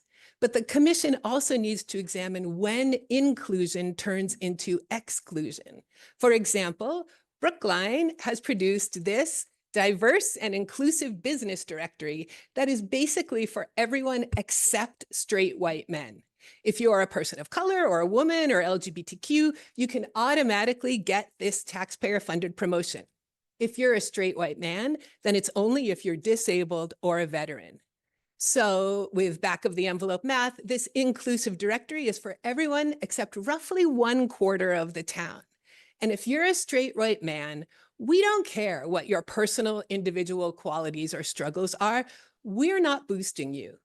Is that inclusion or exclusion? I've wanted to write about this, but I haven't wanted to draw right-wing attention to what is clearly discrimination. For our purposes, this questionable directory raises a much bigger question. We are a town in fiscal crisis, and we have been spending money on a diverse directory by the town when we already have a Chamber of Commerce directory, and when goodness knows we need any and all businesses we can get. If you look at the fiscal year 2026 budget, the town's Office of Diversity, Equity, Inclusion, and Community Relations spends $440,000, mainly on 4 staff members, including a language access coordinator. Now, please think back to the demonstration I did at the beginning. We are living in this glorious new era when very high quality translation is freely available to everyone with a phone, which is basically everyone. I think ideally the commission or others could examine and question the return on investment of this department's activities. It listed the diverse directory fourth on its list of accomplishments for fiscal year 2025. Was that money well spent? I'm not calling to eliminate the department, but I'm saying it can't be sacrosanct, especially at a time when we're about to ask taxpayers to approve an override. In conclusion, I gather that my conviction that this commission needs a major overhaul is widely shared among people familiar with its work or the lack thereof. So I did want to share these views and thank you for hearing me out. But I've decided that I'd rather devote whatever civic time I spend to using skills I've developed over my journalism career to publish a Substack, mainly on local issues. It'll be called Brookline Thinks. It will begin next month, and it'll be a venue for thoughtful opinions by various writers, including some I disagree with, that are too long and complex to fit into a Facebook post or a letter to the Brookline News. And because of the fear I've discussed, people will be allowed to write anonymously. So I'd like to withdraw my application to join the commission, but I'll be glad to contribute however I can. And I'm happy to take questions, but you might not want to waste the time since it's all moot now. Thank you. Well, you should have told us that before. What? You should have told us that in advance. Sorry, but I wanted to show you the AI. Yeah. Sorry.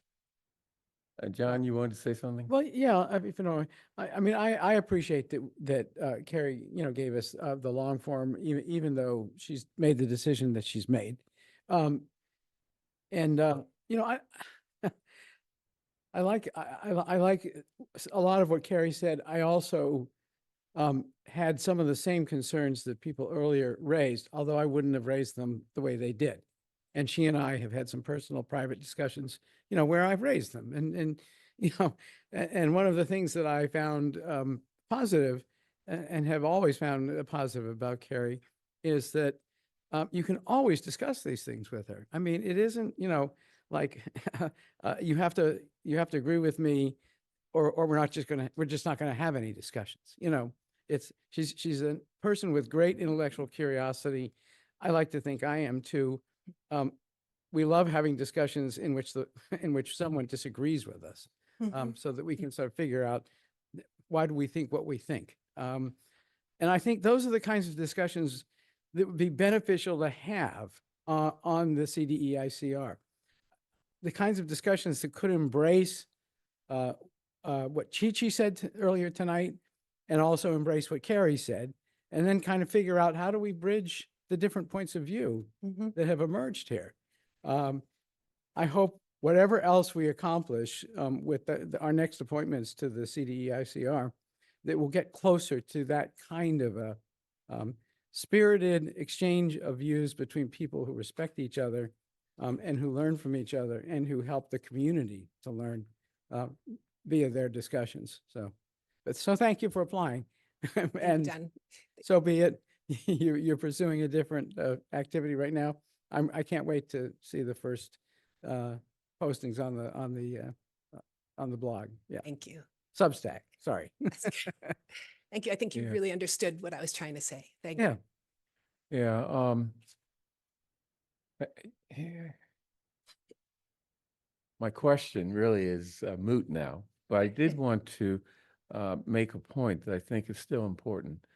And one of the things that you accused Chi-Chi Wu of doing is posting something from a doctor, a Palestinian British doctor, Ghassan, I forgot his full name, that had a statement that I would never repost or whatever, about Israel killing children in order to stop a Palestinian state. Yeah, I Okay. think he said because they're the future of Palestine or something Right. like that. Okay. Yeah. My concern, and I'm going to just say this, I know people aren't going to like it, but the doctor is a doctor who does facial reconstructions, a plastic surgeon. he went to Gaza with Doctors Without Borders and reconstructed the faces of children who had been bombed by the Israelis.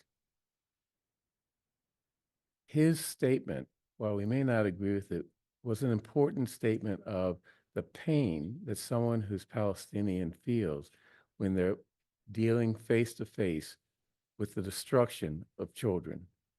It may not, we can criticize the statement, but if we don't listen to that pain, that anger, then we are really not being true we're not being open and truthful as to, our concerns in this case about what's going on in Gaza, right? And the fact that he is angry and says something that may be out of bounds, I'm not making a judgment on that, is something that we need to listen to. If we don't listen to it, then what option, what alternative does someone like that have? And that's So I'd like to. and I think that, you're attacking Chi-Chi for posting that is particularly problematic to me, because it's saying we don't want to listen to your pain.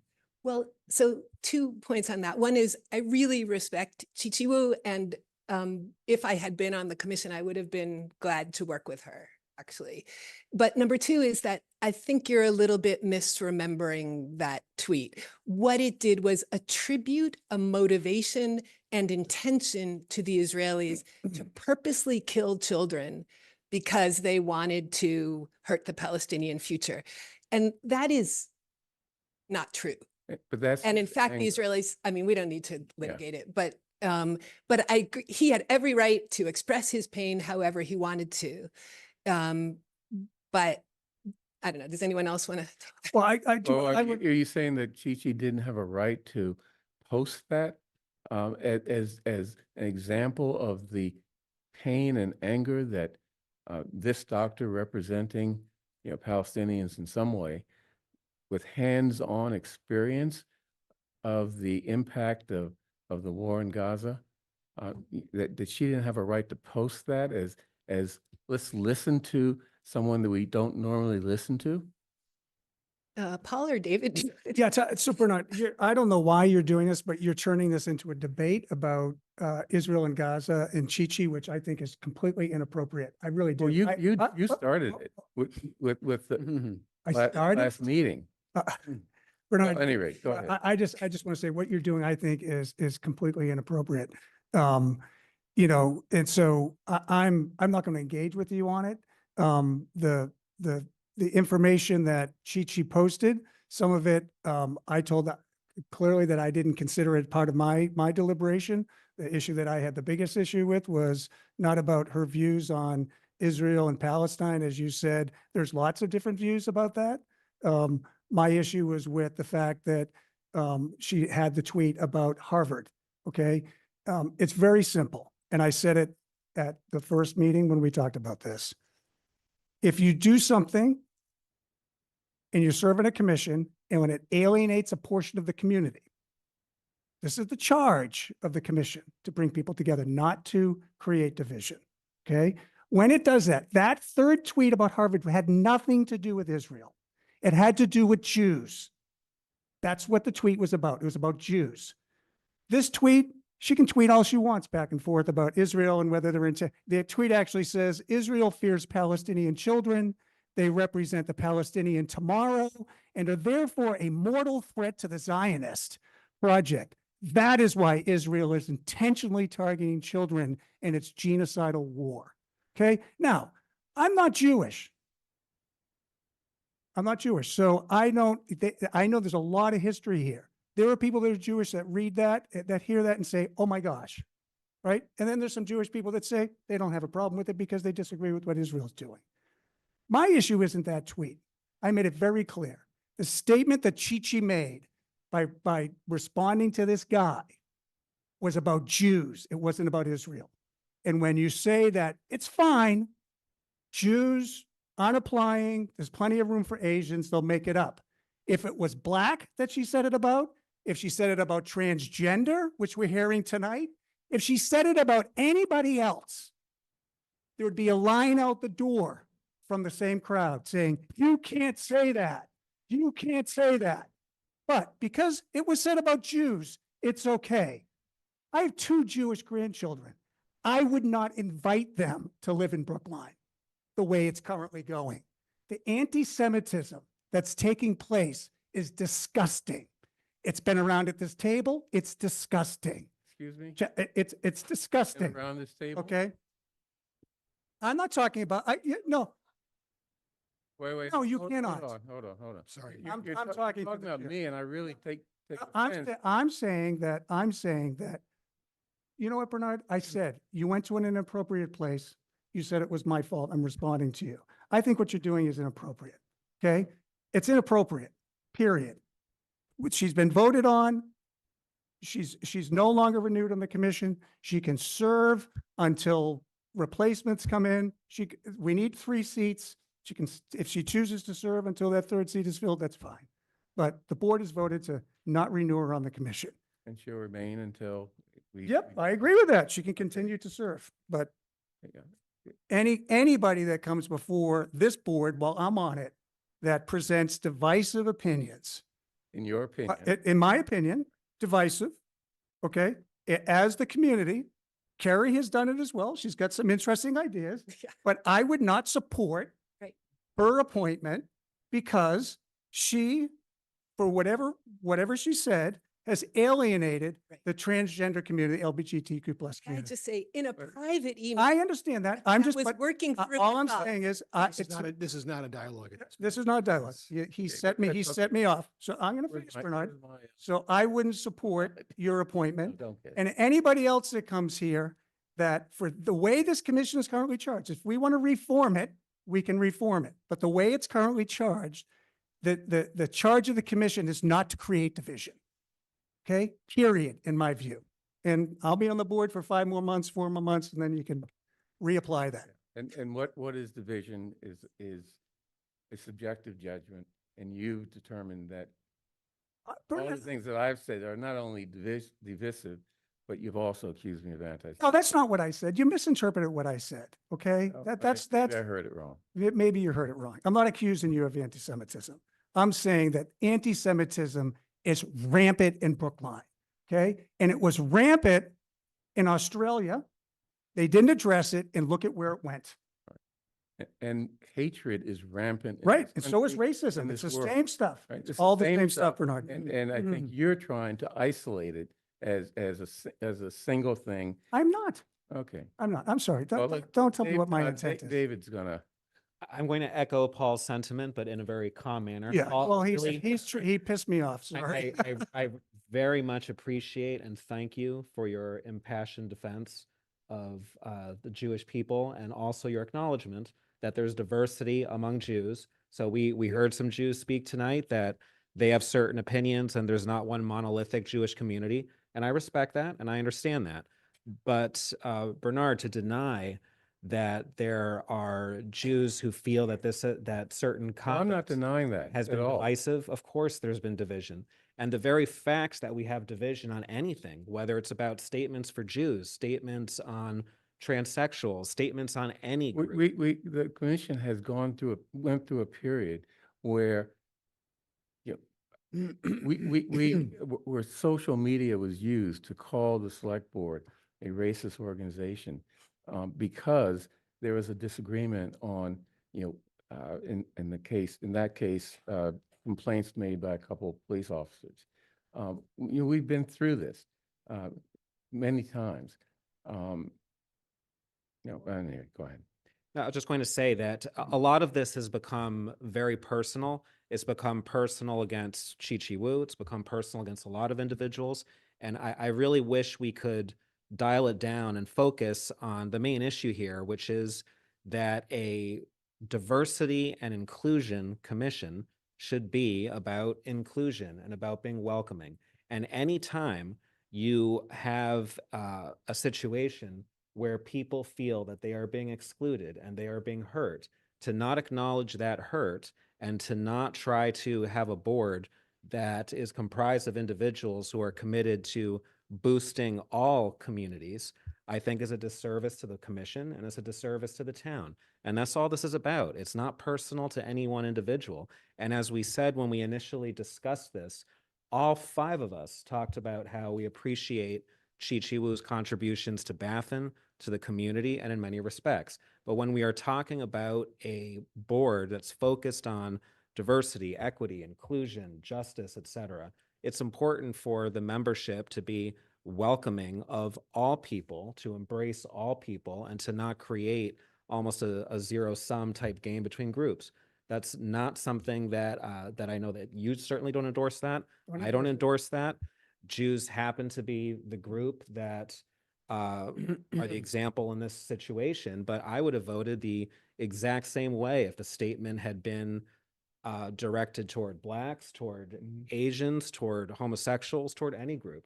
And I'm hoping that as we continue to interview candidates, that we find that the candidates are committed to serving all of Brookline, every single group, not pitting one group against another, or even the perception of pitting one group against the other. I'm not going to read Chi-Chi's mind or motivation. That wouldn't be appropriate for me. But as she herself mentioned, there's an impact to statements. People get affected, and we need to acknowledge that. Okay. I don't think you can say that Chi-Chi is a divisive person. I disagree with her on a whole lot of things. But to say that she is so divisive as to not have a role on the commission, I think is almost an insult to a large number of people in this community. And because she's Asian, it carries over to that huge segment of our population is of Asian, background. Like I said, I disagree with Chi-Chi on a lot of things, but I'm going to stand and defend her as a valuable member of the Diversity Commission. Can we agree? I'm We've sorry. got people who've been waiting to be taken up as Sorry. candidates. No, I'm just, out of respect to our Yeah, no. people who are on our. Yeah, John, go ahead. Out of respect to people who are on our agenda, I just think we should try to move on. Wrap this up. Okay. Okay. Thank you, Gary. May I say- Michael, yes. Yes. So I realized at a previous meeting, John, you had raised the question of what the Commission for Diversity, Equity, Inclusion, and Community Relations should be. And it appears that despite our agenda, we are currently engaged in that conversation. For my own 2 cents, and though I had prepared questions for both Carrie and Kara Weiss, and maybe for Marcia Kogan as well, I would urge us, when we are thinking about that, the role of that commission, that we allow for 2 possibilities which are in tension with each other.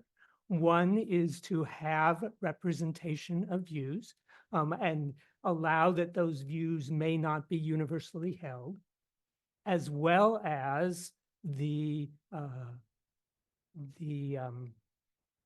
interests that David put forward for the commission, that the commission has to come together and be welcoming, inviting for the entire community. I actually think we are doing a disservice by being unable as a select board to balance those 2 things. I think that the question, for example, that was raised about whether we focus on 3 tweets or we focus on the breadth of somebody's contributions to the community is a fair question. And I think that applies to the commission as well. So that it's not, if we take the position that one statement is disqualifying without considering its breadth and without considering both the intent and the impact of people's actions and people's words, then I think we are selling Brookline short, and we are not doing the best we can do in order for generating this commission. Thank you. And with that, we'll move on to the next candidate for the Diversity Commission. And this is Marcia. Is that how you pronounce it? I'd actually like to start with a correction, if I may. Okay. Is this at a good level? Yeah. It's Masha. Marcia. Masha. Masha. There's Masha. no R in the name. It's Masha. It's a very common mistake, though it's not usually made in Brookline, I have to say. It's a very common Russian nickname for Maria, which is my given name. So if Masha is too hard, I do answer to Maria, but I never answer to Marcia, as that name has been dogging me all my life, as you might well imagine. Marcia is not too hard. For Okay, anyone. that's great. That's great. So what is your first question for me? No, introduce yourself and tell us why you're interested in being a member of the Diversity Commission. So my name is Masha Kogan. And as I mentioned, it's a Russian name. I was born in Russia. I immigrated with my parents as refugees to this country in the late 70s. And we were placed, very fortunately, in Brookline.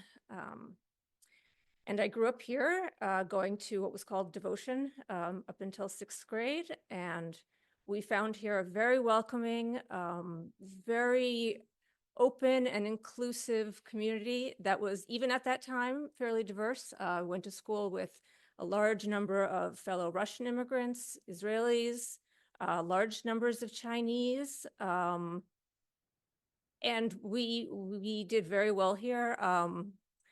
We lived in what I now can see was close to poverty, but I never knew that until I was much older because I got to go to excellent schools. I availed myself of all the green space and all the resources of Brookline, and I have a very happy memory of that whole episode.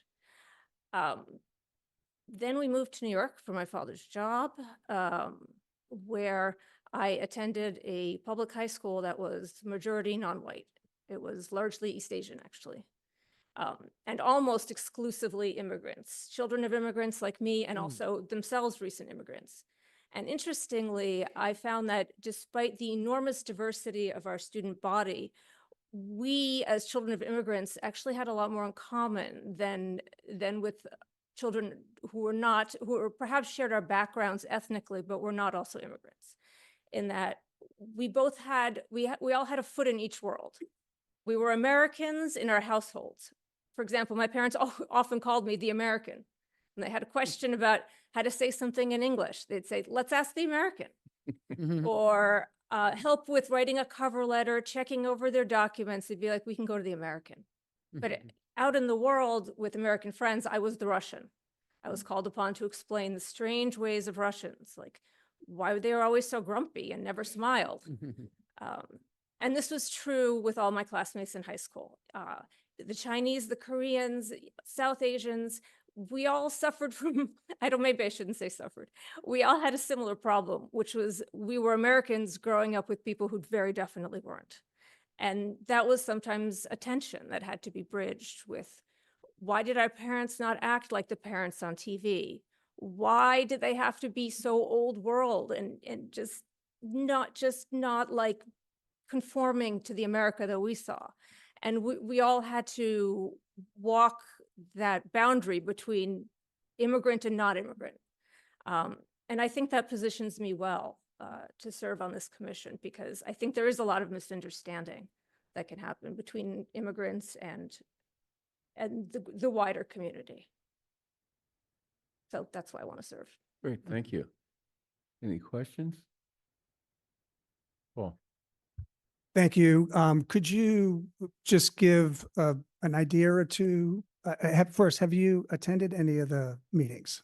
No, I haven't. The existence, I wasn't even aware of the existence of the committee, to be very honest, until about 6 months ago. Okay, but you haven't had a chance. Have you had a chance to review any of the recordings or read the minutes or anything like that? I've looked at the documents that the document that was put out a few years ago, actually, about findings of the state of diversity and inclusion in Brookline. So one question, what do you hope to accomplish by being on the commission?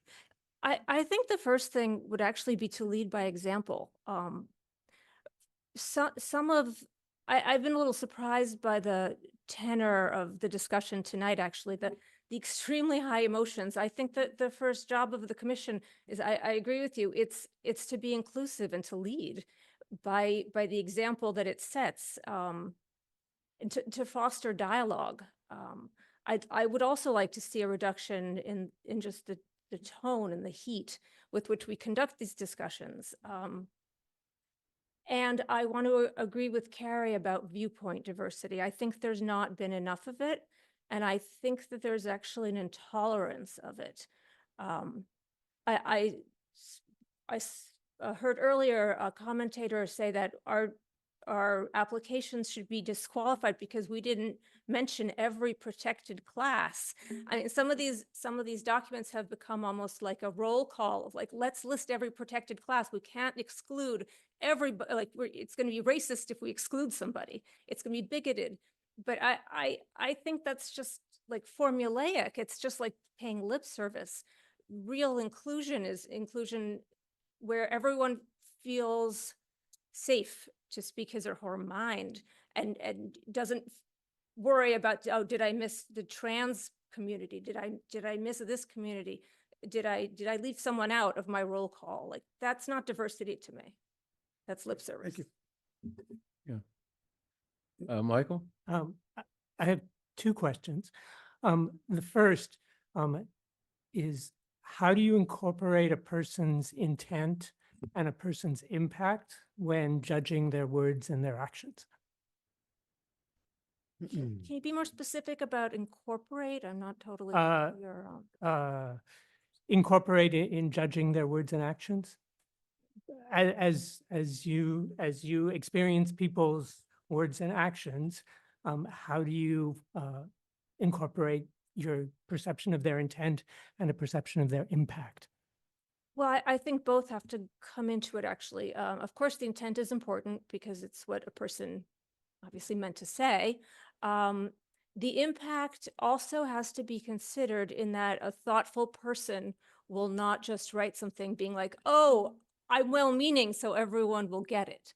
Well, not everyone. You have to think, how will this be read by other people who don't know me, who don't know what I'm thinking? What might they mean? What might they think when they read this? So you can't control everyone's interpretation, but you have to keep it in mind. I mean, it's both. You have to consider both. Okay, thanks. And the second question is, as a commissioner, how would you propose that we best follow a warrant Article 15, which was passed by town meeting last month by a vote of 225 to 3 to 12, to recognize and celebrate every month of June as LGBTQIA+ Pride Month, and acknowledge every March 31st as Transgender Day of Visibility, every May 17th as International Day Against Homophobia, Biphobia, and Transphobia, every June 28th as the Stonewall Riots anniversary, every October 11th as National Coming Out Day, every month of October as LGBTQIA+ History Month, and every November 20th, as Transgender Day of Remembrance. And is it proposed that all of these be town holidays? What would the it was proposed, it was voted on by town meeting in a warrant article to recognize and celebrate every month of June and acknowledge those dates. So as a commissioner, how would you propose that we do that? And the select board is supposed to do that too, right? Well, we should take advice potentially from this Yes, CEICR. give us direction. Well, that's interesting. The month of June, I believe, has long been Pride Month, as that's the month that all the Pride parades happen in New York, definitely. And I think, I'm not sure about Boston. I to this day still know New York better. Well, the reading material in the library I do see usually reflects the month of what's the word? The Pride Month that is ongoing. Like February is always Black History Month, and I believe there's also an Asian American Month. The reading lists, we could have our own Brookline Pride parade. I don't really see a reason why not, if that's what's desired. I don't have deep personal experience of this particular issue, so I would have to go with the recommendations of the community, if in fact there is such a community, which I might question. Thank you. John? Or you just? Excuse me. The we're- microphone. I feel like we have to move through these things faster than I'd like. But Masha, I found everything you said very compelling, and I thank you very much for saying it. And I thank you very much showing interest in this commission. And I do hope people who learned from Masha tonight, if they're not already aware, I hope they become aware of the really significant presence of Russians in Brookline who came here in more than one period in recent history, and in significant numbers, on more than one occasion. And Brookline, I think one of the distinguishing hallmarks of Brookline is how welcoming it was to those communities and remains to those communities to this very day. And I think it's interesting that we have to be accountable for diversity on the commission, on diversity, equity, and inclusion, but we also have to be accountable for the many ways that diversity presents itself. And I'm trying to remember the last time we had someone who came from the Russian community, which is a significant community in Brookline, on the Diversity and Equity and Inclusion Commission. I might be forgetting someone, and I apologize if I am, but I think it's actually been a while. And I think that's right. it's good to be reminded. It's really good to be reminded. And I thank you for applying to. Thank you. Okay, thank you. Appreciate your application for the commission. Thank you for And, allowing me to speak. And we will be making our selections, who knows when? At some point. Okay, next. Bernard, I would like to say something real quick. Real quick. From times to times, this board addresses very emotional issues. And I know that you and I had a strong exchange. It's not personal. We can get over it. We will get over it. So I apologize if I Not upset the you. first And I time. know you're sorry for upsetting me. So I'll say it for you. Thank you. Okay. Okay, yes. No, Oh, okay. Next, Police Commissioners Advisory Committee. Susan Cohen, is Susan in the audience? I don't see her. Is she online? Charlie, is I'm Susan not seeing on? Susan online. She may have also been timed out. If she's not here, we'll send her an email and we'll reschedule her with our apologies. Okay, next, Isaac Flourish Chapman. Is he in the audience or online? I'm not seeing Isaac online. Okay, well, let's move Okay. on to our next item. License renewals, a public hearing. Several public hearings. Well, not for each, I guess we do have to do public Each- hearing for each each license. category. No, Yeah. each Each license, category. yes. Oh, wow. Each license, thank God. So I'll introduce, but I also want to first introduce and thank Rochelle Morrison, our licensing specialist, who's done a huge amount of work this year. This has kind of been a banner year for us in terms of licensing for many reasons. This has been the first full year with the licensing panel, which has been doing the work to kind of prep for the select board to be have issues on the miscellaneous agenda, non-controversial issues, which has hopefully saved you some time and effort. And I want to thank all the select board members who have been a part of that, including Select Board Member Rubenstein, who's now our current representative on that panel. And if I may add, it also saves town staff a lot of time. When I first came on the board, the audience was filled with town staff waiting for their particular item to come up. Yes. And that was kind of abusive.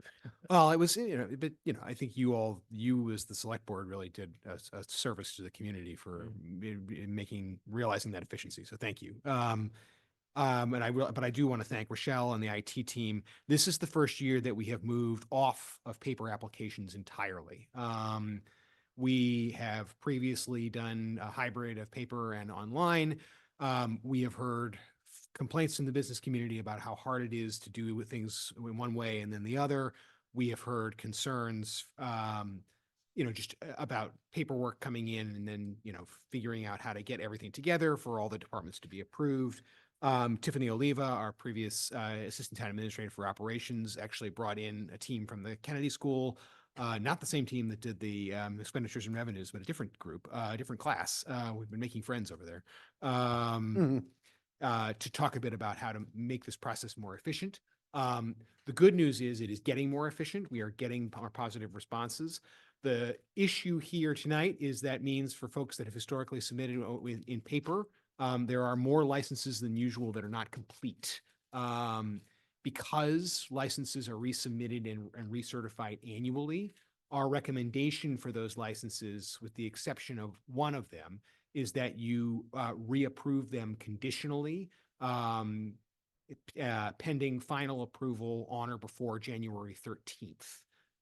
So that will be the recommendation of staff, and that's how I would frame any potential vote on renewing licenses where the applications are not yet complete. That doesn't mean that there are problems with those applications. It just means that for some of those businesses, that transition over to all electronic has been tougher than others. I will say again, thanks to IT and the whole licensing team, we've been able to smooth some of that out. But so because you are not meeting before the end of the year for those businesses, we want to give them a little extra time. We would recommend conditionally extending their licenses to on or before January 13th. That gives you an additional 2 meetings for them to get their acts together, for us to get that in the packet and get it to you. The other aspect of this that we talk about every year is this is a public hearing. This is an opportunity for the public to be heard on issues or concerns of any particular license holder in town.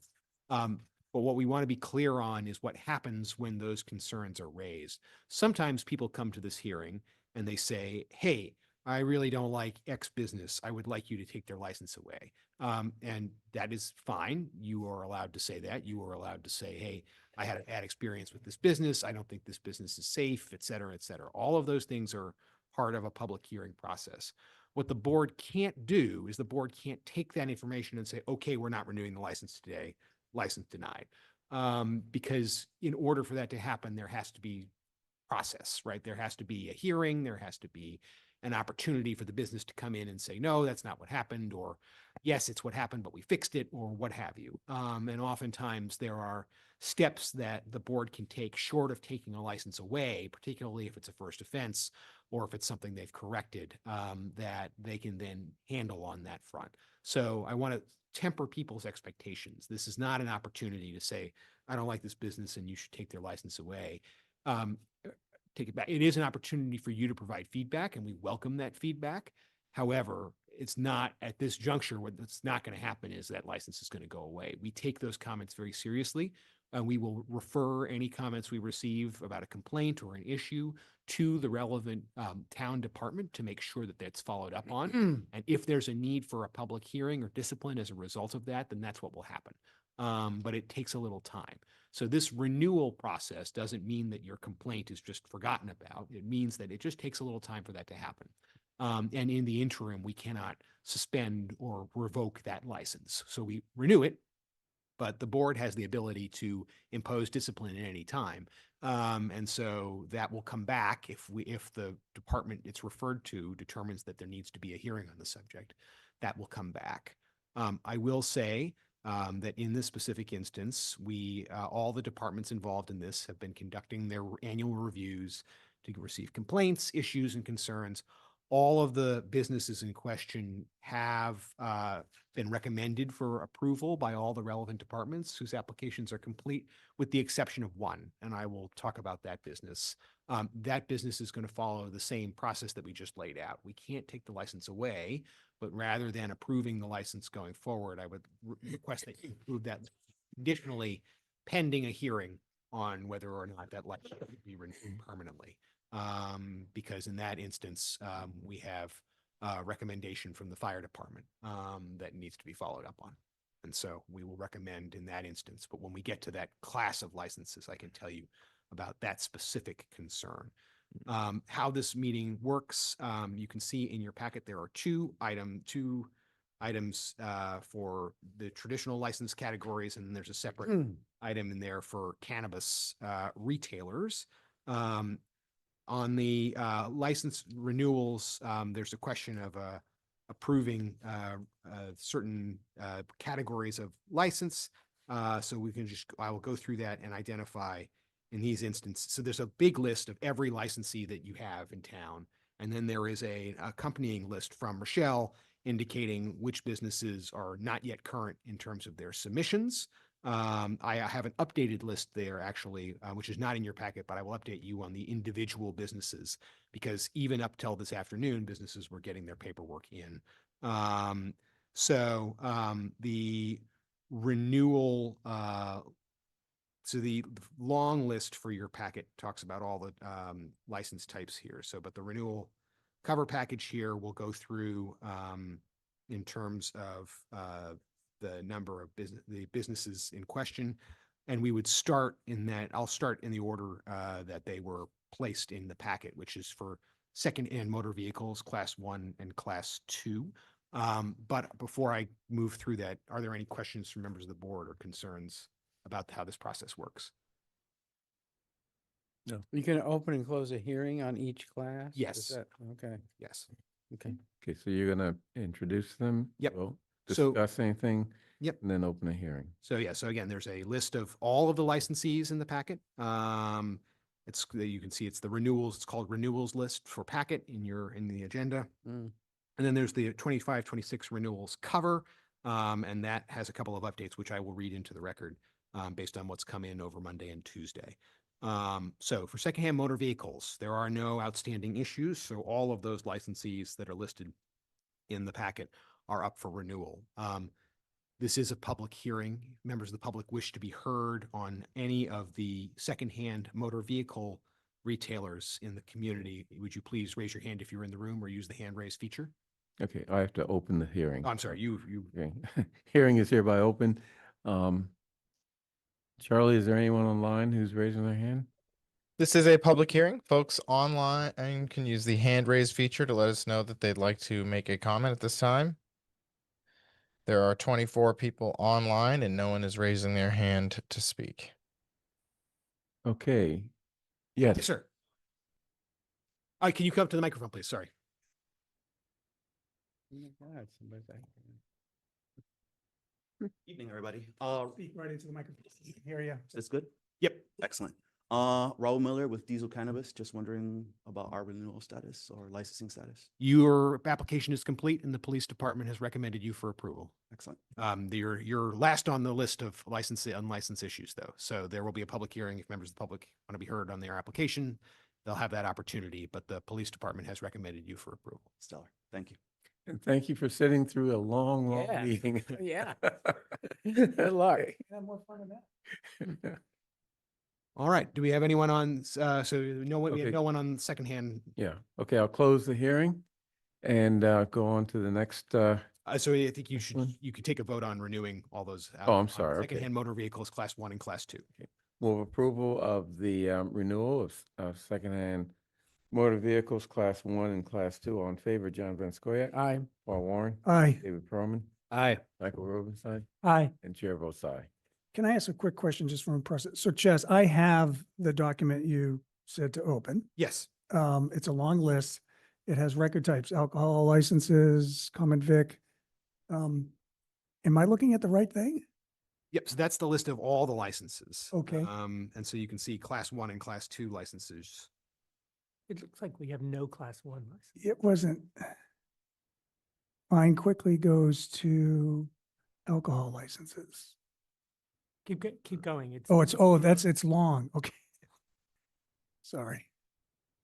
All right. Okay. I'm in the right document now. So Yes. Am I in the right document? It doesn't look So like yours. that's the list of businesses that aren't current. There's Oh, another- okay. There's another list. Comes after that, Right. okay. And yes, Michael, you are correct. Okay. There are actually 5 class 2 licensees in the community and no class 1, but we take them in a group. what page, Michael, what page is that on? So I'm looking in. the agenda, Page it says- 270 But. Yeah. But you're in talking. our packet. Yeah, page 4 and page 5 of the individual document. It's 4 of 16, right? Yes. The whole thing is, Very bottom. Yeah, because we pull this report directly from the online system. okay. Okay, any other questions? And let's open the hearing for, what are we? So next Where- up is where are we? secondhand articles and antiques. Secondhand articles and antiques, okay. But we didn't. Let me take a catch vote up. on Class 1 and Class Oh, you didn't take it. You didn't take the vote on secondhand motor vehicles. Sorry. Go ahead. I thought we just voted. Did we? We did. Oh, I'm sorry. Yeah. I'm sorry. It's going by too fast. Okay. My secondhand apologies. articles and My antiques. apologies. Okay, secondhand Are articles. watching and- us. Okay, any questions from the select board on that? Okay, let's open up the hearing. Anyone online, Charlie, who is raising their hand for secondhand articles and antiques? Please use the hand raise feature if you'd like to speak, folks online. There are 23 participants, and so far, no one is indicating their desire to speak.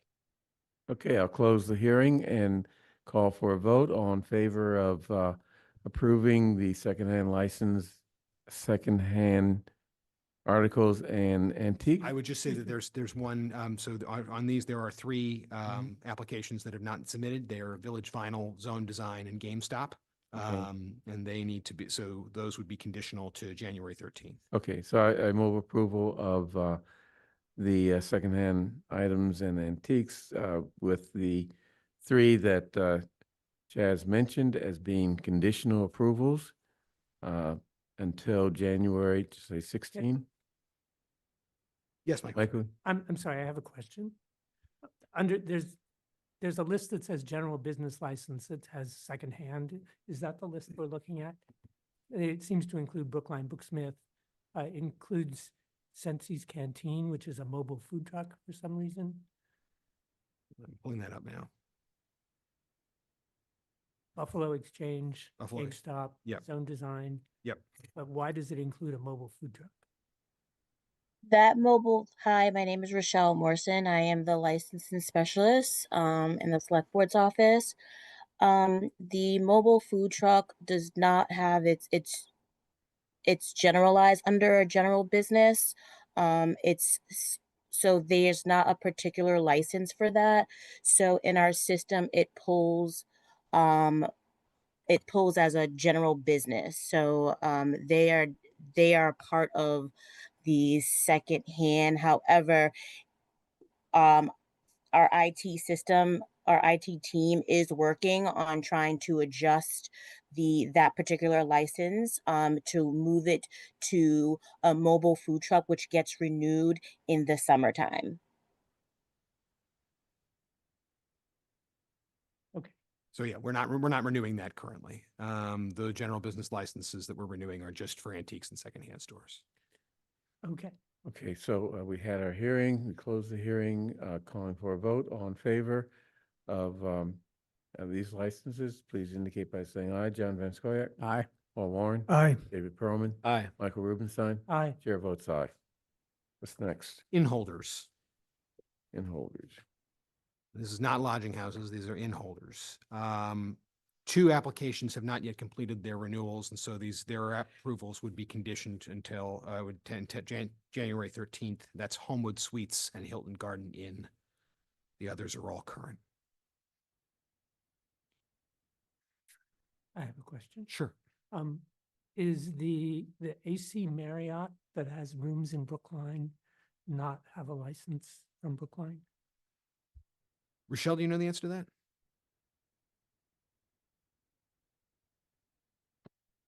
Give me 1 second. As listed, those are the only two licenses that have not renewed. And currently that license for AC is That's Boston, isn't it? right now our in total license only states Brookline Courtyard, Arcadian Homewood Suites, and Hilton Garden Inn. I do not have that listed as a license that we have for them. I believe their street Um, address is in Boston, and so Yeah, they are and licensed. just have a Yeah. slice. Yeah, we do. I will say that we do, the state does give us revenue for those rooms, but they are licensed and managed by Boston. Okay, this is a public hearing. I open up the hearing. Charlie, anyone online wishing to speak? Let's see. This is a public hearing. Folks in the room or online can raise their hand to let us know that they'd like to speak. There are 23 participants online and no one is raising their hand to indicate they'd like to make a comment. And no one in the audience is raising their hand, so I will close the public hearing and vote for the inn holder's license with none subject to Just two, the Homewood Suites and Hilton Garden Inn are conditional. conditional. Okay. I move approval of the inn holder's license with the Homewood Suites and Hilton Garden Inn being conditional until January 13, right? Not 16. All in favor, John Van Scoyac. Aye. Paul Warren. Aye. David Perlman. Aye. Michael Rubenstein. Aye. Chair votes aye. Next, lodging houses. We have seven applications that have not yet been renewed, and we have one that is closed and is not being renewed. 1025 Beacon Street, 1085 Beacon Street, 1459 Beacon Street, 1876 Beacon Street, 58 Manchester Road, and 259 St. Paul Street. We would recommend for conditional renewal to January 13th only, pending the completion of those applications. 16 William Street, is our understanding, is closed, and we are not recommending that for renewal. 16 William Street is being renovated. Yes. Okay. And, In case anyone asks. and the remainder are being recommended for approval? Yes, they've completed their application, and there's been no concerns raised by the departments for. Jess, can I ask a quick question? Sure. With respect to, I know we had a challenge with on-site managers for some. Has that all been resolved and worked out to your satisfaction? The situation has continued to improve there. I think there are always going to be individual issues, but right now we have a much better relationship there. Yes. Okay. And is there a particular reason why 233 Aspinwall Avenue is listed twice? No. Sharp eyes. I will, we will pull that and ensure that it's not a double. That may just be an error in the system. Thank you for catching that.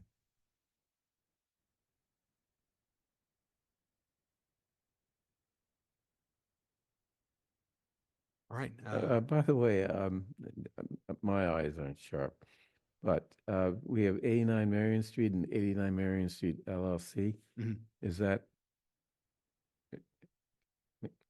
Again, Is there any reason why? That looks like that may be a duplicative entry. This is what's being happening as we're moving this stuff over. We're finding duplicates in here that we're trying to eliminate. So Okay. we will take a look at that. Okay.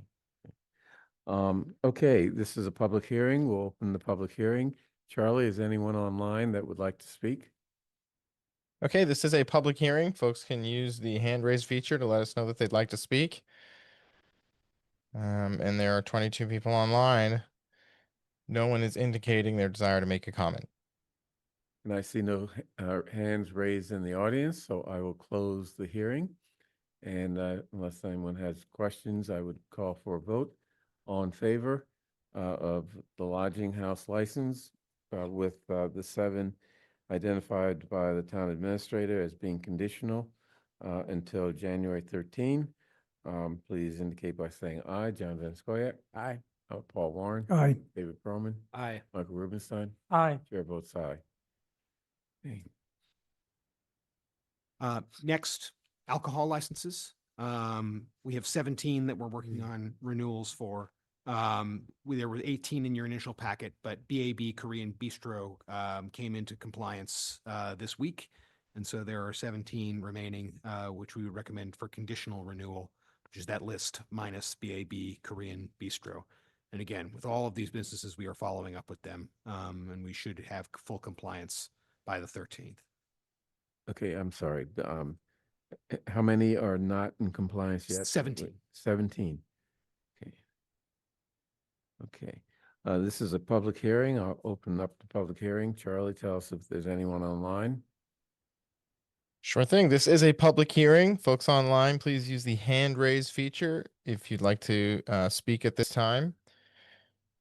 There are 23 participants online right now, and no one is indicating their desire to make a comment. I see no hands raised in the audience here in Town Hall. So, Michael? I just have a question. My understanding is that Fugakyu Japanese cuisine is closing or has closed or is closing imminently. Yeah. And I'm just wondering what happens to their license? So once they close, they'll surrender that. Oh, sorry, go ahead, Rochelle. So right now, that particular restaurant, they still are submitting their application for alcohol. The reason being is because it will be an easier transition for them to transfer the alcohol license to an interested applicant for them or interested buyer. That way they don't lose or miss out on alcohol license when they apply, or if they when they apply for ABCC all alcohol license, because we only have a few left in the town, and so it makes the process a lot easier and more efficient if the current alcohol holder or license holder keeps the license, renews it, transfers it to an interested buyer, and then the actually interested buyer will pay the old restaurant the fee for that year. Does that make sense? Yep. Okay. That's different than how we handle other types of licenses because the state is involved in the alcohol license business. Okay. And I'll just notice that Kaku Barbecue Restaurant is also a duplicate. Thank you. I have one question for Chaz. Sure. Chaz, Wait, before you go, I'm closing the public hearing. Okay, all right. and Chaz, this may not be an alcohol license, but the Com Ave Canna. Canna that had some issues, and how is that going? ComAv Canna. It's not Com Ave Canna is a cannabis. Yes, you're talking about Sunset Cantina? There you go. Sunset Cantina has remained in compliance with the issues that were identified Okay. since then. Okay, and it is an alcohol license. It does have an alcohol Okay, thank you. I will flag one, I apologize, I'm going to flag this 3 times. So there is also one additional license that we are recommending conditional renewal for pending a disciplinary hearing, and that is Mariucci Select at 299 Harvard Street. The fire department has visited that business twice now. They issued them a citation that their vent over their oven was out of compliance, and they have not corrected it. And so we need to step in.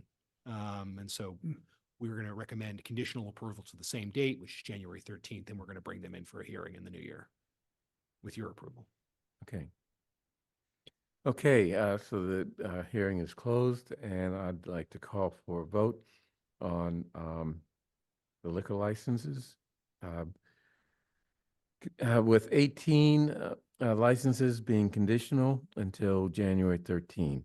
All in favor, please indicate by saying aye. John Van Scoyac. Aye. Paul Warren. Aye. David Perlman. Aye. Michael Rubenstein. Aye. Chair votes aye.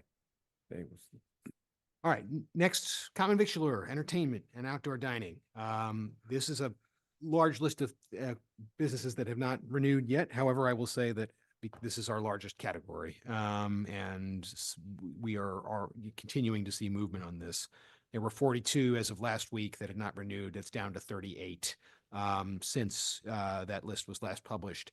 Cafe Itadake, Cuddy's, Kayo Matcha, and So Kitchen have all submitted for renewal. Again, I know Cuddy's is closing as well, but they are keeping their license for now. And so that brings you to 38. And then you have, with that, Mariucci Select, we would recommend conditional approval pending discipline, potential disciplines. That brings you to 39. Chaz, when did Cuddy's announce that they were closing? Earlier this year. Yeah, it's quite a while ago. Really? Yeah. Maybe I knew it and I forgot. Yeah. And I'm noticing that the Starbucks at 15 Harvard Street is listed here. Yes. Are they're not still in operation though, are they? Yeah, they are. Right here in Brookline Village. Oh, the one in Brookline Village. Yeah, that's at But the, It's, yeah. is it the one at 277 Harvard Street that, oh, it's the one, wasn't there one in Coolidge? Oh, yeah, further up near TJ Maxx. But that was a couple years ago. Okay. So the 4 that are listed are all currently still in operation. That's my understanding. We have 4 Starbucks. We have one at 277 Harvard Street, one at 15 Harvard Street, one at 874 Commonwealth Avenue, and one at 183 Grove Street. Oh, okay. Commonwealth Avenue is in Brookline. That's right. Always That follow side that. of it is. Okay, let's see, this is a public hearing on the common victualler licenses, which we will be approving, subject to 39 of the licenses being conditional on making certain corrections by January 13. I've opened the public hearing. Charlie? May I say something, Yes, Bernard? please. I also just wanted to piggyback off of Chaz. This is a new learning curve for both the applicants and the department as well. And we are trying to work very closely with the applicants. It's a new process, so we are having as much patience as we can with them, as well as directing them to the IT department, who has been extremely helpful through this process and very patient as well. So even though it's the end of the year, we also want to go into this time of the year giving the applicants a little bit of grace, because this is a new system for them as well as us. So again, thank you for understanding that the list is kind of more extensive than last year, but we will be doing and working hard at whatever we can do to making sure that the applicants renew their licenses sooner than later. Great, thank you. Okay, Charlie, is there anyone with their hands raised in the Zoom box? Okay, folks, this is a public hearing. Please raise your hand using the raise the hand feature on Zoom or in the room if you'd like to make a comment. There are 23 people online, Bernard, and no one is raising their hand to indicate they'd like to speak. Okay, I see no one in the audience raising their hand, so I will close the public hearing and proceed to a vote. We'll have approval of the common victualler licenses, subject to 39 of them being conditional until January 13. All in favor? John Van Scoyac? Aye. Paul Warren? Aye. David Perlman? Aye. Michael Rubenstein? Aye. Chair votes aye. Okay, what's next? Food vendors. So those doing takeout, for example, not having seating and so forth. We have 10 of those applications that have not been renewed yet. We are continuing to work with them. Those are listed in the packet. Okay, any questions? Okay, let's open up the public hearing. Charlie, is there anyone online that would like to speak? As with the last public hearings, please use the hand raise feature if you're online, or raise your hand if you're in the audience to let us know that you would like to speak at this public hearing. Bernard, there's 23 people online and no one is indicating their desire to speak. Okay, I see no one in the audience raising their hand, so I'll close the public hearing and proceed to a vote. I have one question for Chaz, Yes. Bernard. On these licenses, Chaz, if you remember, we had a conversation when, I think it was Japanese Yep. had opened, and they didn't have a public bathroom, but they got this huge outside sidewalk. Yeah. And they weren't allowed to have even any seating. Right. Have we circled back yet on seeing if there's a way that we can allow for some seating amenities that aren't contingent upon a bathroom? We've talked to them about applying for a variance, trying to get around this. Remember, there's a state building code requirement on restaurants and places like that, where Yeah. if you have a certain number, if you have seating, you gotta have a bathroom. It doesn't matter where the seating. Even if it's a bench, it's not a table, it's a bench. So that's where we're trying to figure out where the Okay. play in the joints is, but we're still talking with them on that. Okay, yeah, it'd be great to. Yeah, be able to use we that want to be, space. as with all those businesses that have sidewalk space, we want to be helpful. Okay, thank you. They have no bathroom? I mean, even though they're takeout, They have no public bathroom. no public bathroom. Okay, so they do have wash facilities. Yes. Okay. Okay, food vendors. Have we opened and closed the hearing yet? No. Okay, I'll open the hearing on the food vendor licenses. Charlie, tell us if there's anyone online that would like to speak. Sure, folks, please use the hand raise feature if you're online, if you'd like to speak at this public hearing, or if you're in person, you can raise your hand. And there are 23 people online. No one is indicating their desire to speak. Okay, I see no one in the live audience here raising their hands, so I'll close the hearing and move on to a to a vote. Food vendor license with 10 that will be renewed, subject to correcting the conditions that I think Chaz has mentioned. All in favor, please indicate by saying aye. John Van Scoyac. Aye. Paul Warren. Aye. David Perlman. Aye. Michael Rubenstein. Aye. Chair votes aye. Okay. Last but not least, cannabis. There are 4 cannabis retailers in the community. 3 of the 4 have completed their applications and received renewal. We received the 4th ComAv Cannas on December 11th. So we are still in the process of reviewing that one. So I'd recommend conditional approval there. But as it so happens, I actually think that's probably what they want too. They have made a request, and I think it's appropriate that we raise it here and for the board at a future date. ComAv Canna is a social equity vendor, and they have requested that the board consider a policy of reducing fees and waiving application costs for social equity applicants for cannabis. I said I would relay that to the board at renewal, and I am relaying that request to the board at renewal. What are the fees and what are? do we do? So the annual renewal fee for cannabis retailers with no medical component is $20,000. And there are Rochelle, do you know what the fees for submittal are? Not just the fee to renew the license. 11,000 and 20,000. Right. Okay. So it's 11,000 for medical, right, and 20,000 for retail. Correct. Are they just retail or they have? They're just retail. The only. They're 20,000. Yes, they're 20,000. Okay, are we being asked to They're do that no, today? not today. Okay, That's good. why I was saying, yeah, I wanted to, they We're on wanted it notice. raised. So now the board's been noticed, and we'll notice that for a future date, if the board wants to take it up and discuss it. I assume they're going to renew whether we reduce. Or They plan on renewing whether or not, but they wanted that, maybe they wanted that request relayed in a public session, and we are happy to do that.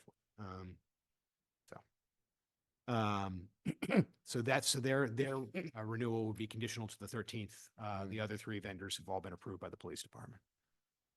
Okay, this is a public hearing. I'll open the public hearing. Charlie, is there anyone online that would like to speak?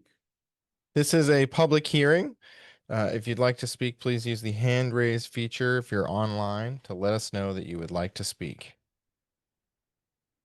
There are 23 people online. I'm not sure if there's anyone in the audience, but no one is indicating their desire to speak.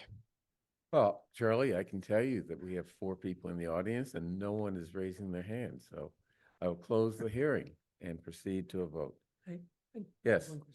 So you said we have 4 licenses? Yes. And how many licenses do we have total that we can issue? 4. Okay. You have 4 licensees and 4 licenses. Town meeting capped it at 4 by a vote 2 years ago. Yeah, something like that. And then So the when it one was a without- ballot question too, wasn't it? Was there? I'm sorry, that was quite, yeah, that's right. I'm sorry, that was Ballot question question. 3. That's, that was right. Question 3 capped the number of licenses. And so the one that was surrendered, So there was never a 5th license. There was the potential for a 5th license so licenses used to be pegged to the number of package store licenses that were available, all alcohol licenses that were available. We had 20, and it was for every 5 alcohol licenses, we would create 1 retail marijuana license. And so we had 24 for a long time. And then a delivery service opened up for alcohol, which brought us to 25, which triggered this idea that there would be a 5th license. And then that license, then we held that open because we knew that there was the referendum.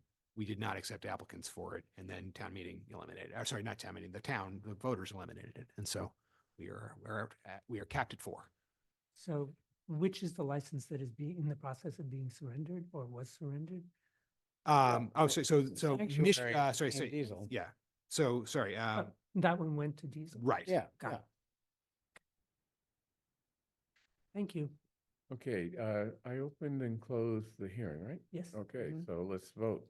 All in favor of the cannabis licenses with Commonwealth Canada being conditional until January 13, please indicate by saying aye. John Van Scoyac. Aye. Paul Warren. Aye. David Perlman. Aye. Michael Rubenstein. Aye. Chair votes aye. Okay, That's it on licensing. Thank you very much. And thank you for your patience as we go through this electronic process. We're getting there. Yeah, and it'll be much easier and better for everyone. Yeah. Okay, next, municipal decarbonization roadmap. I see Alexander Vecchio is at the podium, and we're waiting for your wisdom.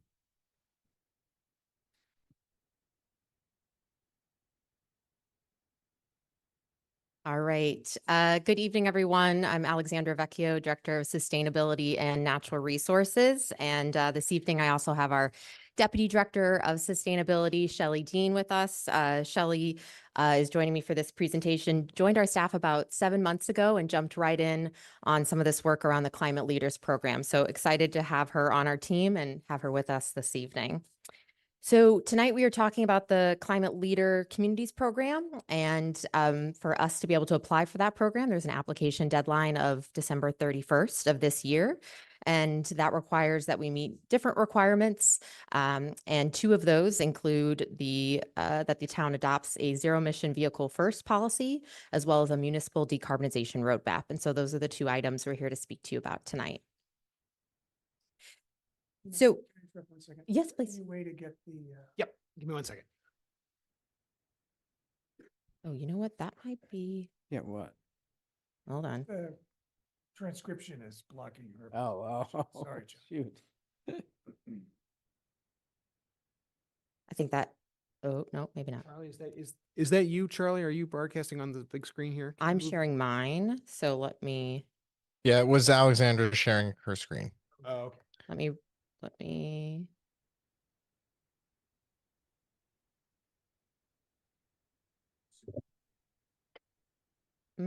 I am, and now I have no captions on. Give me 1 second. Sorry. We will. Here, we'll hold get on. to that. Shaz, I Keep think- going. There we go, there we go. Thank I just hit it from here. But can you remove them Up to the upper. up to the upper left, maybe? Somewhere where they'll be yeah, because we do need people. People do need to see them. There we go. Thank you. Okay, great. All right, so I spoke to you all about this program at your August 19th meeting earlier this year and just outlined the merits of the program. In case you didn't memorize every word of that presentation, I'm going to give you a quick summary here this evening, but I will be relatively brief on that.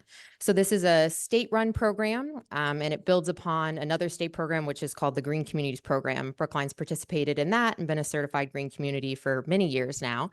This Climate Leaders Program and really the impetus behind this new iteration is to help the different communities, municipalities in Massachusetts meet and comply with the state's clean energy and climate plan. And that sets a goal of zero emissions, net zero emissions by 2050, which is Brookline's goal as well.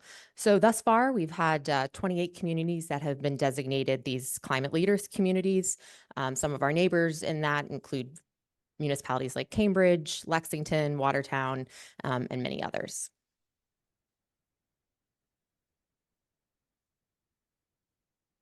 So the reason this program is so important and why I would advocate for Brookline to apply for it is that becoming a certified climate leader community opens up significant grant dollars that allow us, that are coming from the state. So those can be over $1.15 million that would support decarbonization of our municipal buildings.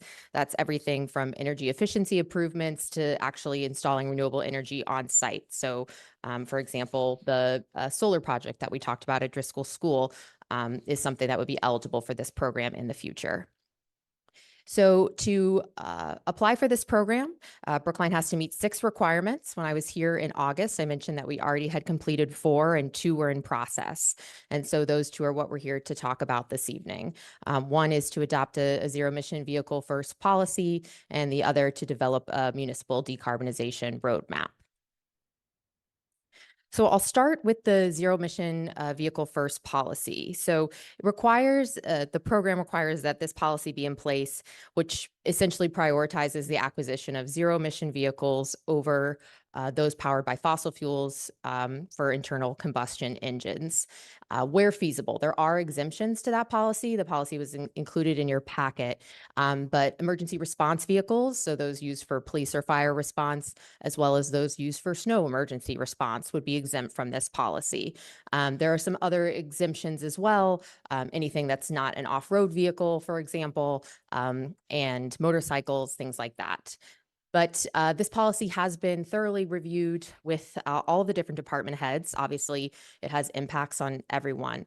But I will say that I'm very pleased to share that thanks to Brookline's good work over the last few years, this is really what we've been operationalizing for some time. So it really kind of codifies a process that's already been in place, and helps us to put pen to paper on something that we've been working towards for the last several years. And that's in thanks in part to all of your great leadership and the funding that the town's received through various grant programs as well as ARPA dollars. So right now, Brookline's fleet includes about 390 vehicles, not including fire trucks in that. In 2022, Brookline had only one fully electric vehicle. And now today we have 34 fully electric vehicles in our fleet. So in a 3-year period, it's a really significant jump. I recently shared the statistic at a climate conference with other municipalities, and there was an audible gasp in the room, which I certainly enjoyed. So right now, of what is eligible for electrification, so non-emergency vehicles, those that aren't used for snow removal, things like that, we have 30% of those vehicles that have been electrified. The vast majority of that has happened over the last several years, as you can see.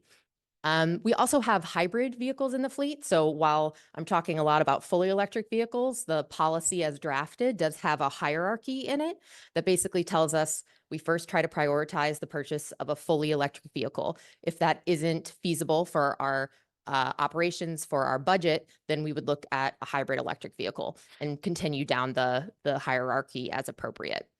So really for the policy and its as a whole, the idea here is that we are looking to the greatest extent possible to electrify what we can without disrupting our existing operation, and allowing us to move forward towards our overall decarbonization goals.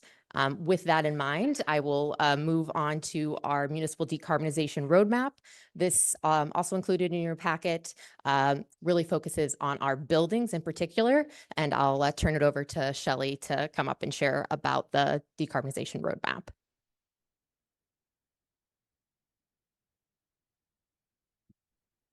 Thank you, and very nice to meet many of you, and to say hello to those of you who I already know. Again, I'm Shelley Dean. I am the Deputy Director of Sustainability, and my task tonight is to talk to you about the Municipal Decarbonization Roadmap. As Alexandra mentioned, this is a really critical piece for the town of Brookline to become a climate leader. And as a climate leader, we would be eligible for significant financial resources, which will enable us to meet our goals to decarbonize. The roadmap, as Alexandra mentioned, focuses both on buildings and on our vehicles. In terms of our buildings, and the roadmap itself is a document that there isn't a lot of flexibility about the rules for the roadmap were set by the Department of Energy Resources. It requires things like there be a baseline of the year 2022. It requires things, it's got a very prescribed format to it. What it does do is it does provide a very high level view of the town's buildings and its vehicles and determine whether we can actually reduce our fossil fuel use basically down to zero by the year 2050. It assumes that there will be replacements over time when roofs get replaced, when heating systems get to the end of their useful life, when vehicles are ready to be retired, those are the timelines that the roadmap assumes that we will be replacing with electrified options. So the roadmap looks at the 41 buildings that the town owns and has control over its energy use. And it looked very specifically at the top 22 buildings. The reason why it focuses primarily on municipal buildings and vehicles are because those are the top emitters of the town's greenhouse gas emissions. Municipal buildings represent about 80% of the municipal emissions. And vehicles represent about 15% of the municipal emissions. So there are still, about 5% emissions based on water and sewer and street lights and park lights and things like that, but those aren't part of the roadmap. There you go. Okay, thank you. So these are, this is a quick look at the building section. And just to give you an idea, that there were 22 buildings that were really sort of formally analyzed as part of this roadmap. Those 22 buildings represent 85% of all of the municipal buildings emissions. The other 15%, which you'll see at sort of the bottom right, which says additional municipal buildings, those buildings were included, but were not really viewed in a lot of detail. And they include things like Driscoll and the fire stations and some other municipal buildings. They weren't given as much detailed attention in the roadmap, either because in the case of Driscoll, it was an already electrified building. In the case of the fire stations, it was because their electrification is anticipated. And some of the other buildings were just really sort of too small in terms of emissions to really pay attention to.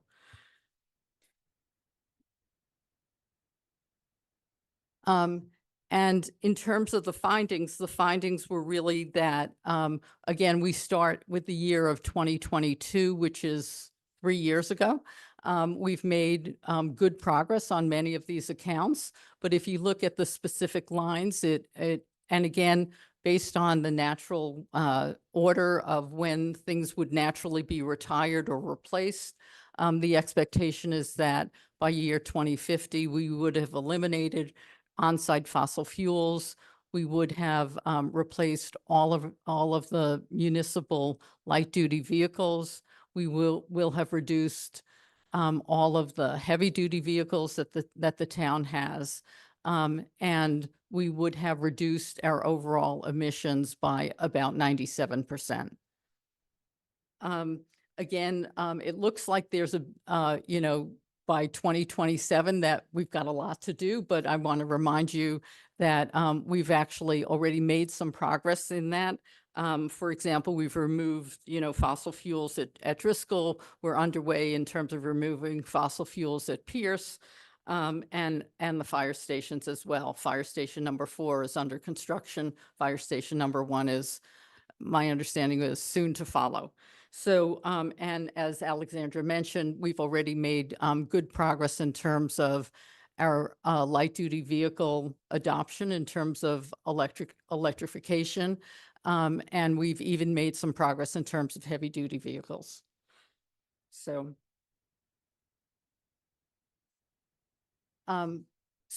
in a nutshell, that is the decarbonization roadmap, or at least a quick summary of it.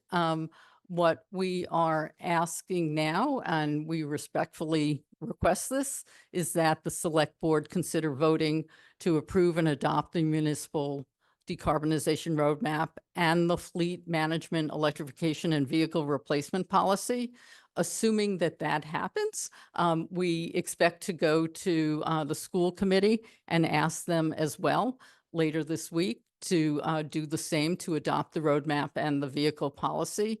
And then we will be in a position to submit our application by the end of this year. Thank you. Michael. Director and Deputy Director, thank you very much for your presentation. I also want to recognize the Zero Admissions Advisory Board for their consultation and input into this report. I don't recall if they actually took a formal vote as to whether or not to advise the select board, or they just offered feedback. But I know that there was plenty of robust engagement with the Zero Admissions Advisory Board, and also the ability to look especially at the climate roadmap and think about how to incorporate the goals of that roadmap into the activities both of the Zero Admissions Advisory Board and other recommendations that they might make to the town budget. So thank you for that. And from my perspective, I wholeheartedly support all of this work and look forward to its approval and effective submission. Thank you. Thank you, Michael. And I will just confirm that he is correct. The Zero Emissions Advisory Board, ZEAB, did vote for recommending favorable action by the Select Board and School Committee on the decarbonization roadmap.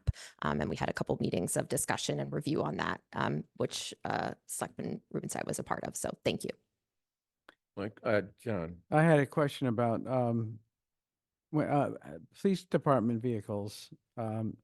Are they going to be included in the 100% of vehicles, or? They are not. In the policy, any emergency response vehicle is not included. So that includes police and fire, and spoke to the police chief about that. They do, in the policy, it does recommend that we look at whatever is the most fuel efficient vehicle that still allows them to successfully conduct their operation. But in their case, that would very likely not be a fully electric vehicle for their entire fleet. Yeah, I'm mystified why there hasn't been developed. I realize it's not Brookline's to control, but because I've been on this hobby horse for years now, and they did develop a Mustang, a Ford Mustang police vehicle. As far as I can tell, they haven't developed any others, and I'm not even sure the Mustang's been adopted by that many departments. Is that your understanding? Our Brookline Police Department does have one of the, yep. And I think has another one on order. Kevin Johnson, our Deputy Commissioner of Operations and Director of Fleet Maintenance, is online. So he can confirm that. But I think there are a couple of vehicles that are considered pursuit rated that are electric, but part of this policy and this program really does, to your point, John, take into account the fact that technologies are evolving. And so over time, there will be additional technologies, additional funding, hopefully lower prices available for all these things. And so we need to leave room for that market development to occur for us to comply with that. Yep. Okay. I hope Detroit is listening. Yeah, right. But there's so many departments that could be, taking advantage of police department vehicles if they would develop it, but doesn't seem like it's happening. Sorry, Bernard. Well, Yep, thank you. Thank you for the presentation. I usually ask about numbers. So money. It's somewhere in here, I think I got a little tired, but did you present the numbers of what it's going to cost us to do this? So no, you didn't miss it. For the fleet policy, there isn't necessarily an estimated cost associated with the electrification of the fleet, but the policy, while the state does not allow us to put any language in there that says this is all dependent on the town having money to electrify the fleet, that is part of their program documents for the application say that is acknowledged and we understand, and we would work with any community if they were trying to purchase an electric vehicle and it wasn't in their budget. So it's not to hold us to any financial constraints and very much accommodates for that. In addition, the idea here is that we are updating this vehicle inventory and this roadmap document every 3 years. And so with that, it will reflect any changes that need to be made accommodating for budget. And what do we get for being certified or whatever the? We're eligible for over $1 million in grant funding Okay. that we otherwise wouldn't be eligible for through the state. And that's $1 million over at what period of time is it? Annually? Annually. Annually, you can get $1 million. Yep. That you could put towards the electrification of the fleet and building. Okay. That's correct. Excellent. And then the other half of your question about the decarbonization roadmap, it specifically didn't do a financial assessment. And so because so much of that is very nuanced and dependent. So there would need to be additional engineering studies done. And the grant program does provide technical assistance to conduct those engineering studies to provide such a cost estimate. Just one more question. Okay. And I think you answered this earlier, but so if we were awarded the money, they're not requiring that we put in money as well. We could just spend the money that they gave us, or is that okay? That's correct. Thank you. Okay. David? Sounds like a good deal. Yeah, so I have a question also about the decarbonization element. So to become a certified climate leader, I think you had a slide that laid out 6 criteria, and you indicated that we have already satisfied 4 of the 6, including demonstrating a commitment to decarbonization. But then one of your asks is that we approve the municipal decarbonization roadmap. So have we achieved that or not? Is my first question. And then second, relatedly, what exactly does that entail, demonstrating a commitment to decarbonization? Is it just words, or are there certain metrics that get looked at? And if so, what are those metrics?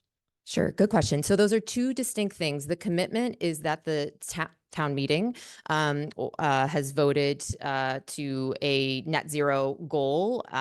In this case, they're just requiring it for our municipal emissions. In our case, Brookline has adopted that for all of our community emissions, greenhouse gas emissions, and that was recently reviewed here by the select board a few months ago. So that is really a policy commitment that needs to be checked for number 3, which has been met.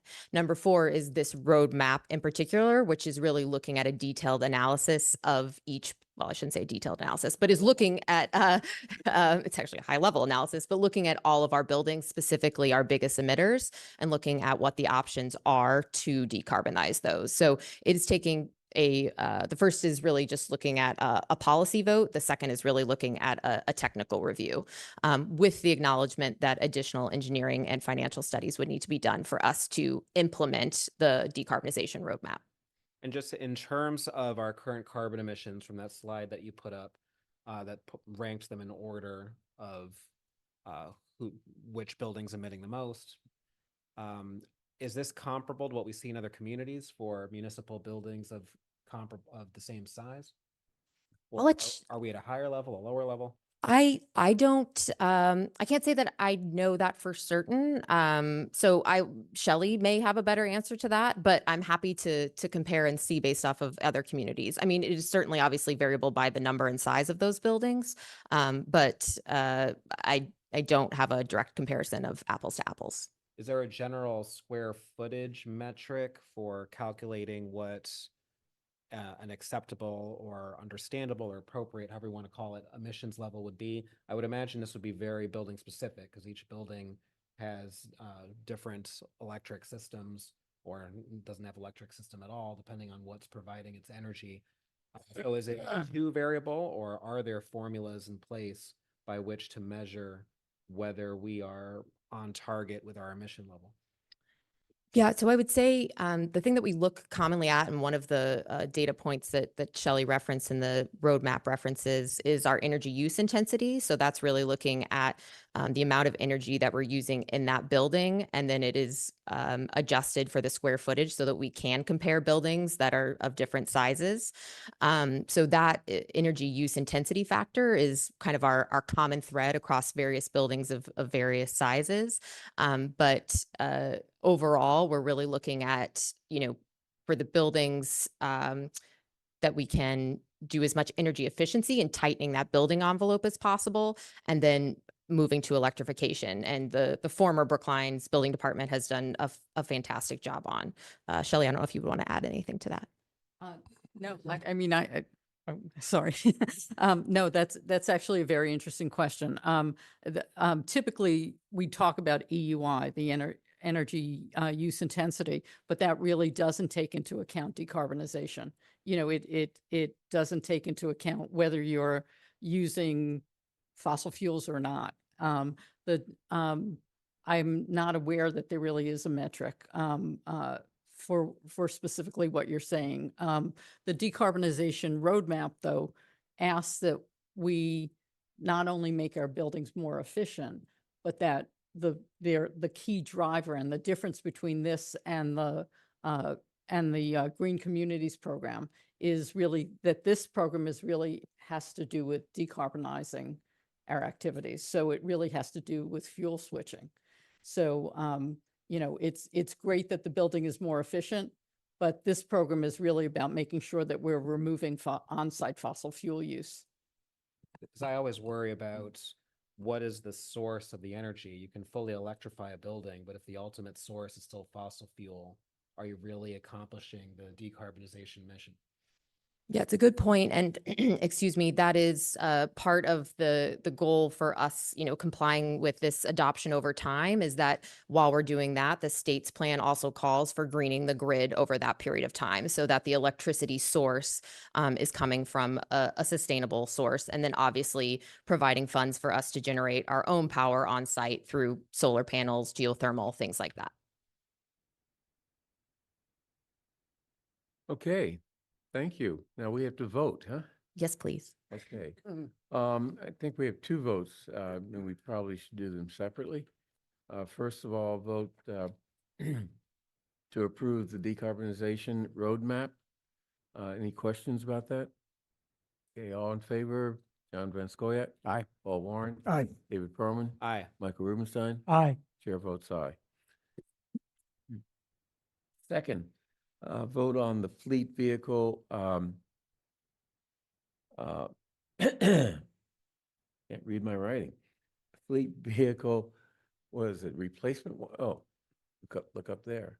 Fleet management, electrification, and vehicle replacement. Oh, okay. Policy. All in favor? John Van Scoyac? Aye. Paul Warren? Aye. David Perlman? Aye. Michael Rubenstein? Aye. Chair votes aye. Thank you. Thank you so much for your Thank you time. very much. And thank you to Kevin Johnson and Aaron Shute who are online to support. So I appreciate you all and your patience. Well, thank you for your patience. Although it's not as late as I expected it to be. Late Okay. enough. Yes, late enough. That's true. Final item, boards and commissions appointments. Actually, let me see. We have the Preservation Commission, Gene Wool, for appointment, and the Building Commission, Jason Bowers, for appointment. Any questions about those two appointments? No. Okay, all in favor, let's do them all together. All in favor, please indicate by saying aye. John Van Scoyac? Aye. Paul Warren? Aye. David Perlman? Aye. Michael Rubenstein? Aye. Chair votes aye. And that ends our meeting unless someone would like to speak at the end. Okay, I see, go ahead.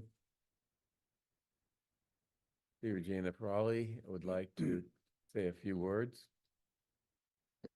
Good evening. Excuse me, Regina Frawley from South Brookline. First of all, if you're a native Bostonian, which I am, you actually have to learn to use the R in words. We all would have said Masha's name absolutely perfectly because we don't know how to add an R in it. I had to learn how to do it. So, I had a brother who was in the Korean War, and when he went down to training in the Navy, all the Midwesterners made his life miserable because he had a Boston accent. So he came home and made my life miserable. And that's how I learned at age 9 how to use an R. Anyway, on the serious side. Well, that was pretty serious. I'm sorry? Nothing. Just, I was being not serious. On the serious side, Dicker has never been anything but divisive. There's only a couple of people here who would be aware of that. It's been. Very aware of it. I beg pardon? I'm very aware of it. Use your microphone, please. And He's very aware of it. Okay. So this is nothing new. When I studied under diplomats, it was in the late 70s, and the government was cutting back on funding the diplomats. And we had a lot of ambassadors to very important countries, and they no longer had limousines picking them up at the airport, for example. But something more important went on. They looked at how their money, American money, was being spent and how successful was it being spent, and where were the problems, the bumps in the road that made it unsuccessful. I think that's it's almost an impossible task. It was actually easier to do it in international relations than I think it is to do on Dicker. But you have to factor that in as you look at who is put on it, who's nominated for it. If they're too passionate, that can often be, by definition, going to be divisive. I have no magic bullet, but I think it's important that you understand in the bigger context that it's very difficult not to be divisive when you have passionate people who are usually drawn to that committee because of passion. So I don't have a magic bullet. I wish I did. I think the government did a better job of it internationally than I think you can do in Brookline, but I thought I'd bring that to your attention. Thank you. Thank you. Thank you. Very important. Okay, with that, I will end the meeting.